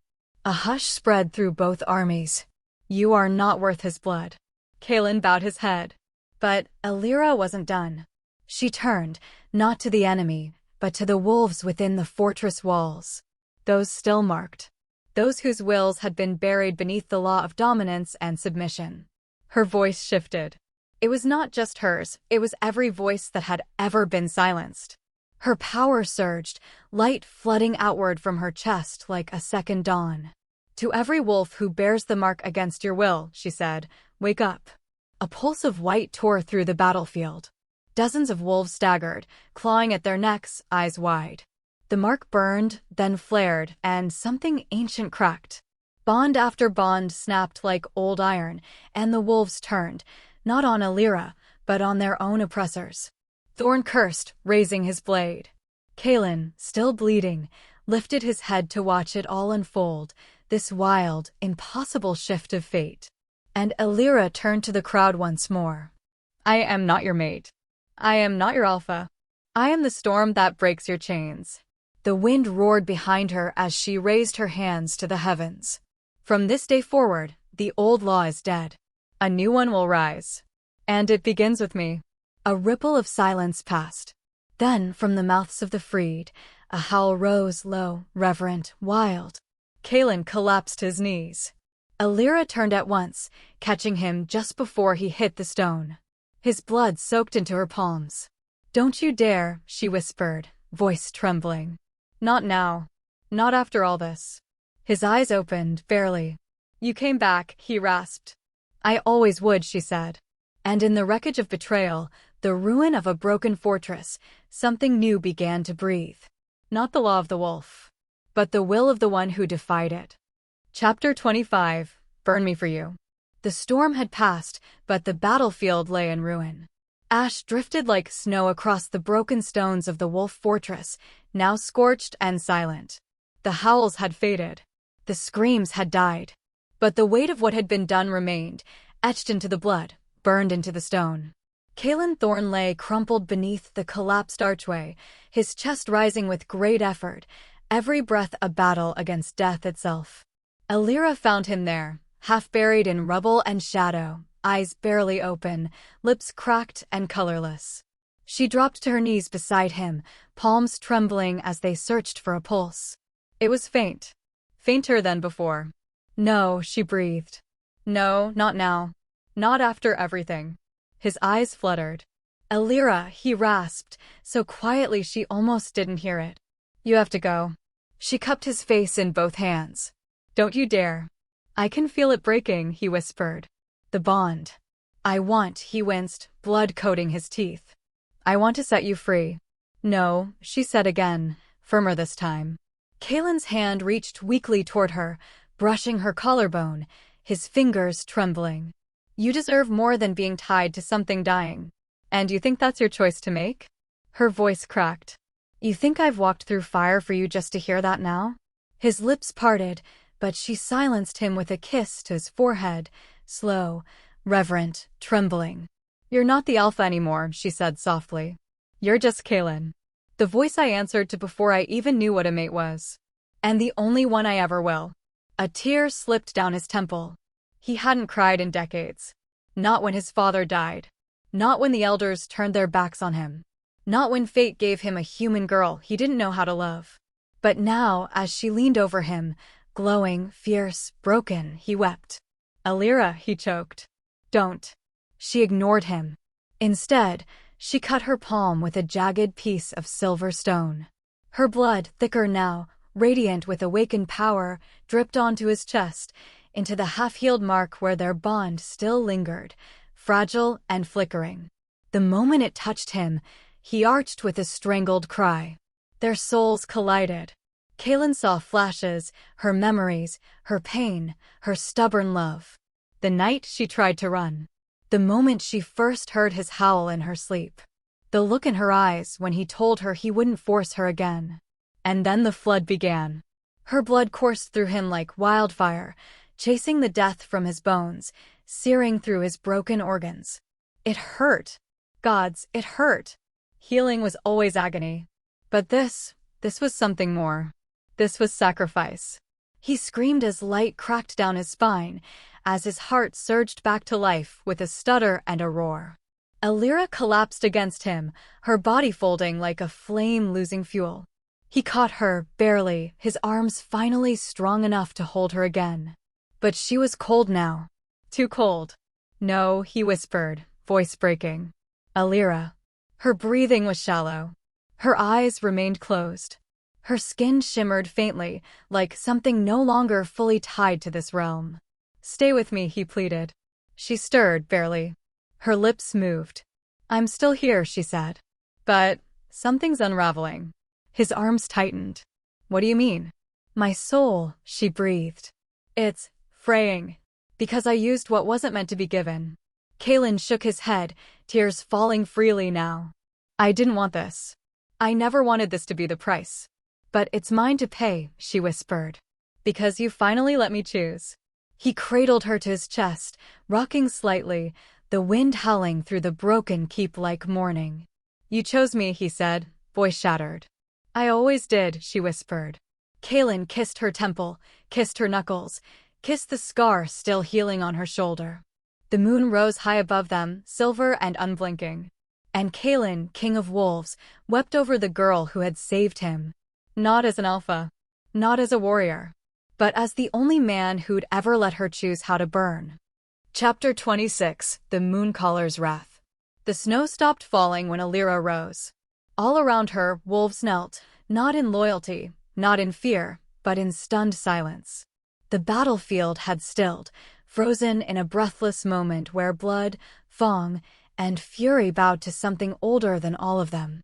Something divine. Elira stood at the heart of the war-torn plain, her hair whipping in the wind like silver fire, eyes glowing with a light that was no longer bound to flesh. Her skin no longer bore the warmth of mortality, but shimmered with the cold gleam of moonstone. Above her, the sky cracked open with light that pulsed like a heartbeat, hers and not hers. The Mooncaller had awakened. Thornravik, the beast who had raised cities and ripped Alpha's limb from limb, now staggered backward. Snow hissed under his boots as he snarled, raising his clawed hand, silver-edged and dripping crimson. "You are an abomination," he roared. "You were never meant to exist." Elira didn't answer. She raised her palm instead. With a single breath, the snow answered her. It rose in waves, coiling, spinning, thickening into a blizzard of blades. Wind screamed around them. The Irefang army fell to their knees, howling as their wolves fought to surface and failed. Elira's presence choked out the rage, burned away the bloodlust. They whimpered. They obeyed. But Thorn, he lunged. Too fast for any mortal eye, all brute strength and desperation. He barreled toward her like a dying storm, claws aimed at her heart. Elira met him without blinking. The earth cracked beneath her feet as she thrust her arm forward. A single wordless command reverberated through the stone. The ice split. A jagged fault tore through the battlefield. Thorn fell with a roar into the white abyss as the snow swallowed him whole. And just like that, the Irefang Alpha was gone. But the battle wasn't over. From the far edge of the broken field, Mira rose, blood dripping from her temple. Her lips curved in a terrible smile as she whispered something to the crimson mist swirling around her. A sickly red fog began to spread, tainted blood magic, thick with volatile rage. "She's going to ignite it," Kaelen muttered. He was already running. Mira stood atop the bones of a broken altar, her arms outstretched, head thrown back, crimson steam rising from her skin. "If I die," she shouted, "I'll take your mate-bonded whore with me." Her voice cut off. Kaelen reached her first. His claws struck clean through her chest, bones snapping beneath the force. Myra's eyes widened as her breath caught. No scream left her. Just a choked exhale, full of disbelief. He whispered, "You don't get to touch her. Not ever again." He wrenched his hand free. Mira collapsed, bloodless, and the red fog fell with her. Silence again. Elira watched Kaelen from across the field. She was barely breathing now. Not from exhaustion, but because something inside her was slipping away. The ritual had begun. The transformation was almost complete. She would not remain what she was. Kaelen crossed to her, his hands still bloodied, his breath raw with grief and awe. She didn't step back. Instead, she looked up at him, the glow behind her eyes softer now. Quieter. The wind tugged at her dress, her hair, but she stood motionless. "I can't stop it," she said, voice barely audible. "When the moon reaches the peak, I'll be something else." Kaelen shook his head, jaw clenched. "You're not a thing. You're still you." "No," she whispered. "Not human. Not wolf. Something between. Something the old laws would have burned." Kaelen stepped forward, cupping her face with both hands. His thumbs brushed beneath her eyes where frost had begun to bloom. Her lips trembled. "Can you still love me, Kaelen? Even if I'm not her anymore?" He didn't speak at first. Just pressed his forehead to hers, their breaths mingling in the frozen air. Then, softly, he said, "I don't love humans." She froze. "I love you." She let out a sound, half laugh, half sob. Her hands clutched his shirt, pulling him closer.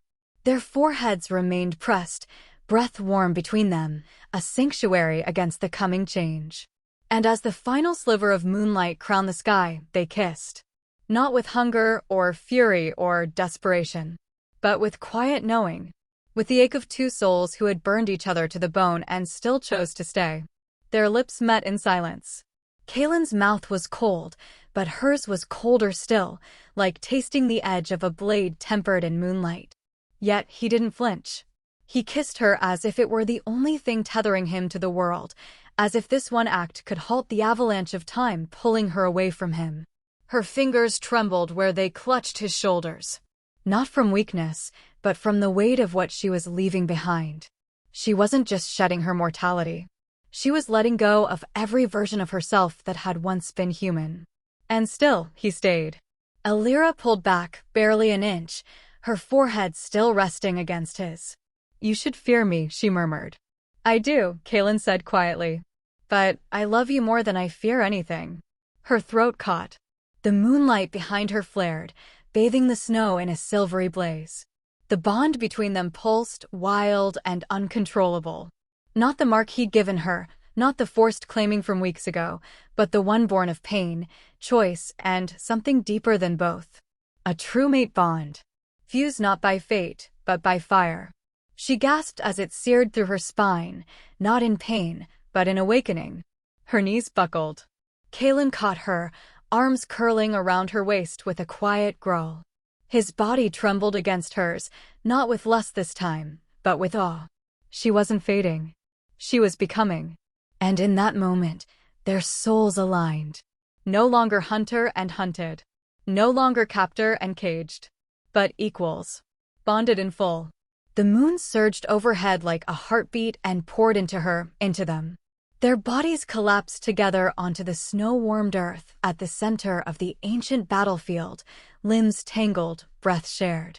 Kaelen looked down at her, lips parted, voice low. "You're everywhere inside me." Elira arched beneath him, hair spread across the frost like strands of starlight, and whispered, "Then burn me into your bones." He did. With a reverence that belied his brutal past, Kaelen touched every part of her like a vow. There was no frenzy in his movements, only heat, aching, patient, maddening heat that unfurled through her like wildfire. She clung to him when her body could no longer bear the waves of sensation, when the raw magic of her transformation made the world tilt and tremble. He steadied her, anchored her, worshipped her with trembling hands and hoarse, half-broken words against her throat. When he finally joined with her, the stars overhead seemed to pulse. Their bond detonated in full. It wasn't pleasure. It was devastation. It was surrender. Kaelen buried his face in her neck and groaned as the bond completed its final thread, not through teeth, not through command, but through choice. The sound he made was nearly a sob. "I can love you now," he whispered, voice cracking. "I can finally love you the way you deserve." Elira pressed her lips to his temple, her body a feverish mix of frost and fire, and replied, "Then love me until I disappear." They didn't sleep that night. They didn't need to. They lay tangled in the ruins of what had been war, what had been fear, what had once been destiny. Now, there was only choice. And they had chosen each other. Even if the morning never came. Chapter 27, The Queen of Wolves. Snow still blanketed the northern ridges, but the sky no longer howled. Ashes had settled where blood once stained the stone, and what was left of the fortress had begun to rise anew, not with ancient laws and iron chains, but with something quieter, stronger. Elira stood at the heart of the rebuilt hall, clad not in royal silks or ceremonial armor, but in a white cloak spun from frost-touched wolf fur, gifted by the survivors who now knelt before her. A moon emblem shimmered at her throat, silver etched into pale skin. Not a crown. A scar that burned and healed in the same breath. "She is no longer our prisoner," Nyla's voice rang out to the assembly. "She is no longer our fear. She is our queen." And the wolves, once divided by blood, by birth, by blind tradition, bowed. Not to her power, but to her choice. Kaelen stood behind her, shadowed yet proud. No longer the Alpha of the Northern Howl. That title had died on the battlefield. He had shed it like a skin, willingly, quietly. He had offered his place at the head of the pack not to elders or warriors, but to her. The one who had once knelt in chains. The one whose voice had once trembled just to speak. Now, her words forged law. She turned toward the crowd, voice steady, calm like the snowfall. "I will not rule as a wolf," she said. "Nor as a mooncaller. Nor as a human born beneath broken stars." A pause. "I will rule as what I became the moment I survived all of you." No one breathed. "No more bloodlines," she said. "No more rights based on who we were born to or what burns in our veins. From this day, we are not judged by heritage, but by honor." Some older wolves flinched. A few lowered their eyes.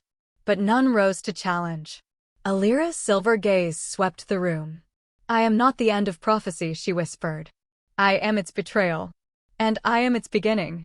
A howl rose at the far side of the chamber, raw, low, then joined by another and another until it became a chorus. Not war cries. Not dominance. Acknowledgement. Elira didn't smile, but something in her exhaled, like breath released after centuries beneath water. When the council dismissed and the hall emptied into pale moonlight, she stepped onto the terrace, boots sinking into new snow. The wind kissed her skin like an old friend. Her blood no longer pulsed with weakness, nor did it demand survival. She had become the storm that once hunted her. Kaelen followed her out, silent. She sensed him before he spoke, always did. "You've changed everything," he said at last, his voice no longer hard iron, but something molten beneath it. "So did you," she murmured, without turning. "You stepped down. For you."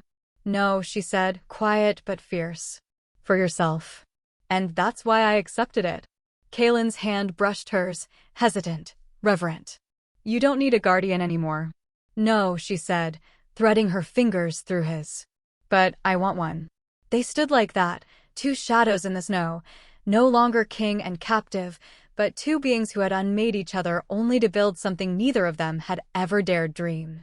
Behind them, Nyla barked orders to the new sentinels, strong young wolves born after war, raised not with hunger for power, but for protection. She met Elira's gaze once from the gate and gave a rare nod. A promise of loyalty, of new peace, of watching over, not in submission, but trust. Later, in the quietest hour of night, Kaelen knelt at Elira's feet not out of custom, but because he couldn't bear to look at her without falling. She touched his cheek and whispered, "Will you walk beside a queen who is also your mate?" He rested his forehead against her stomach, arms circling her waist like prayer. "I would follow you into fire," he said. "Not because you command me, but because you once forgave me when I didn't deserve it." Tears touched the corners of her eyes. Then she pulled him to his feet. Together, they walked through the snow, into the dawn of a world they had both bled to reshape. And above them, the moon no longer wept. It watched, silent, whole. Chapter 28, The Bond Beyond Flesh. The snows came early that year. And yet, the skies were clear. In the quiet halls of the rebuilt fortress, once a place of chains and law, now hushed by new memory, Kaelen Thorne sat beside the bed that smelled of her breath, her skin, her lingering heat. Elira lay pale beneath white furs, her belly round with the nearing end of pregnancy. The glow beneath her skin was fainter now, as though her soul had begun to stretch beyond flesh, whispering to something eternal. Each morning, she opened her eyes slowly, fingers weak, and found him there. Not as Alpha, not as a king, but as hers. Today was no different. "You're still here," she murmured, voice sandpaper soft. Kaelen, half asleep in the chair beside her, leaned closer. "Where else would I be?"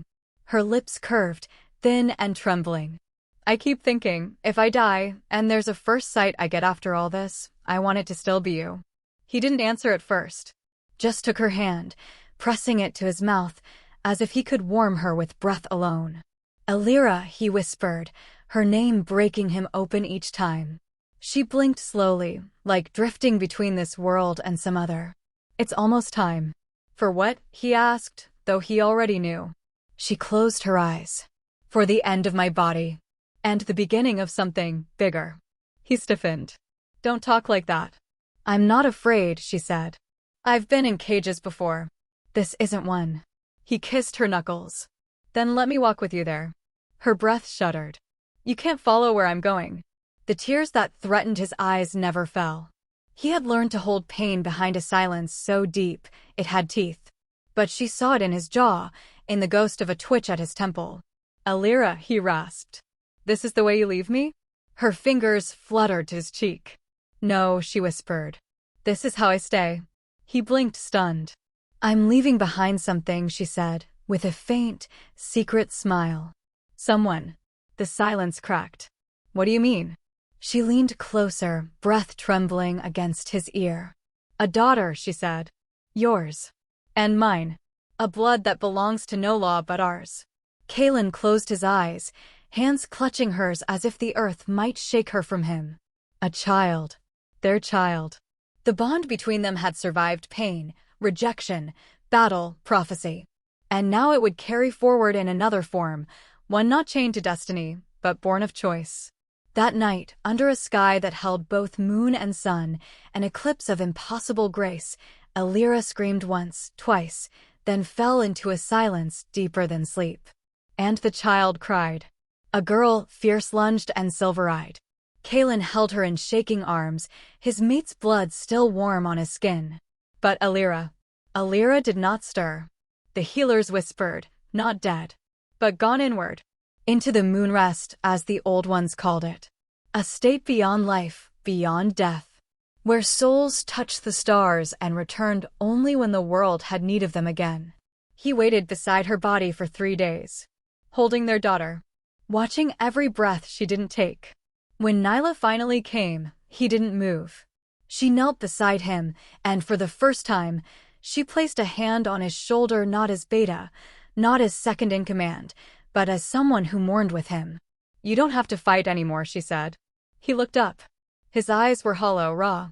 I don't have anything left to fight, he said. Only her. He looked down at the child in his arms. Small, swaddled in Elira's old cloak. Already scenting the air like she remembered another life. I will raise her in her mother's image, he whispered. Nyla nodded. She has her eyes, she said. No, Kaelen murmured. She has her soul.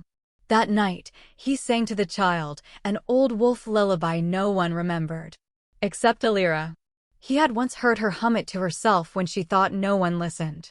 He rocked the child slowly, tears falling at last. And when she reached up, grasping his thumb with fingers impossibly small, he choked out the words only one being in the world had ever made him say. Your mother, he whispered, is the only creature I've ever bowed to. And he bowed again. Not in defeat, but in worship. To love, to loss, to the bond that lived beyond flesh. Chapter 29. In her silence, I howl.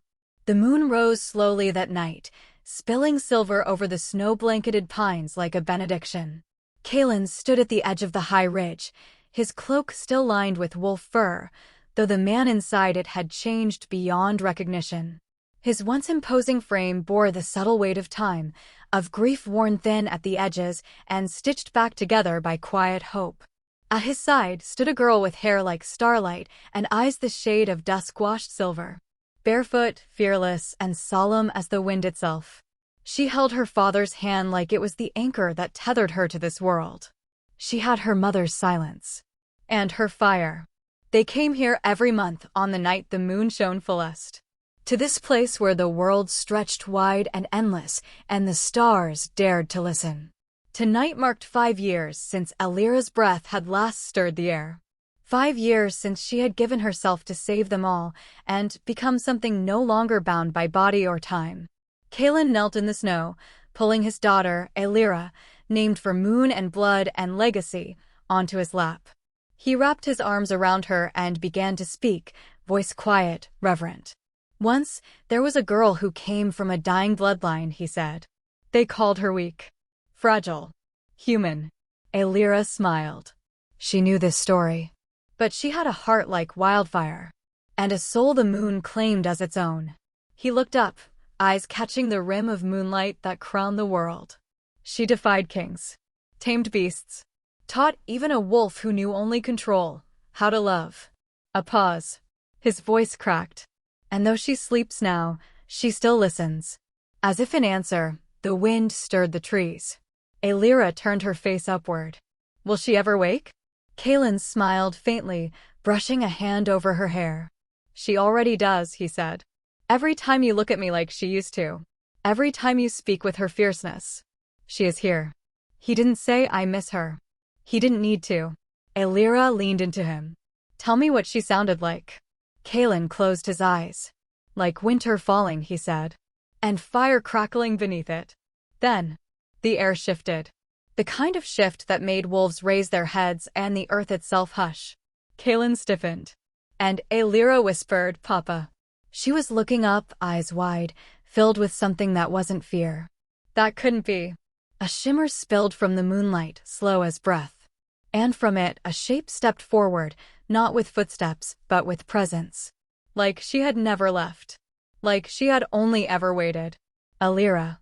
Her body was not solid, but her soul was unmistakable. The same curve of her cheek.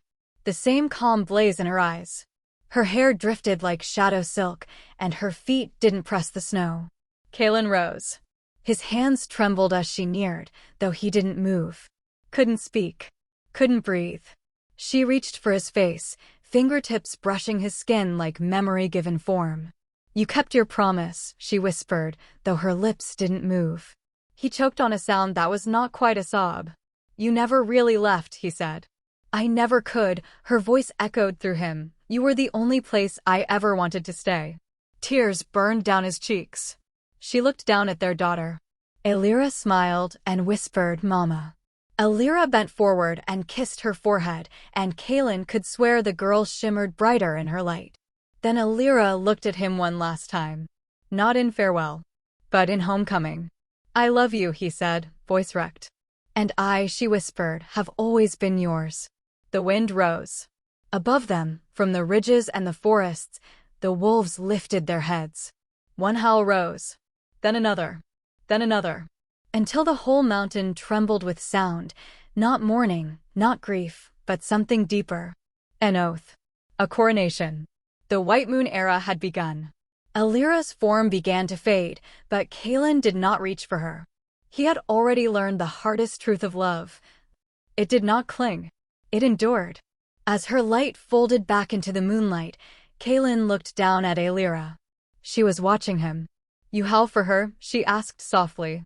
Kaelen turned toward the sky, his throat thick. "No," he said. "I howl with her." And he lifted his head and let out the kind of howl the moon had waited 1,000 years to hear.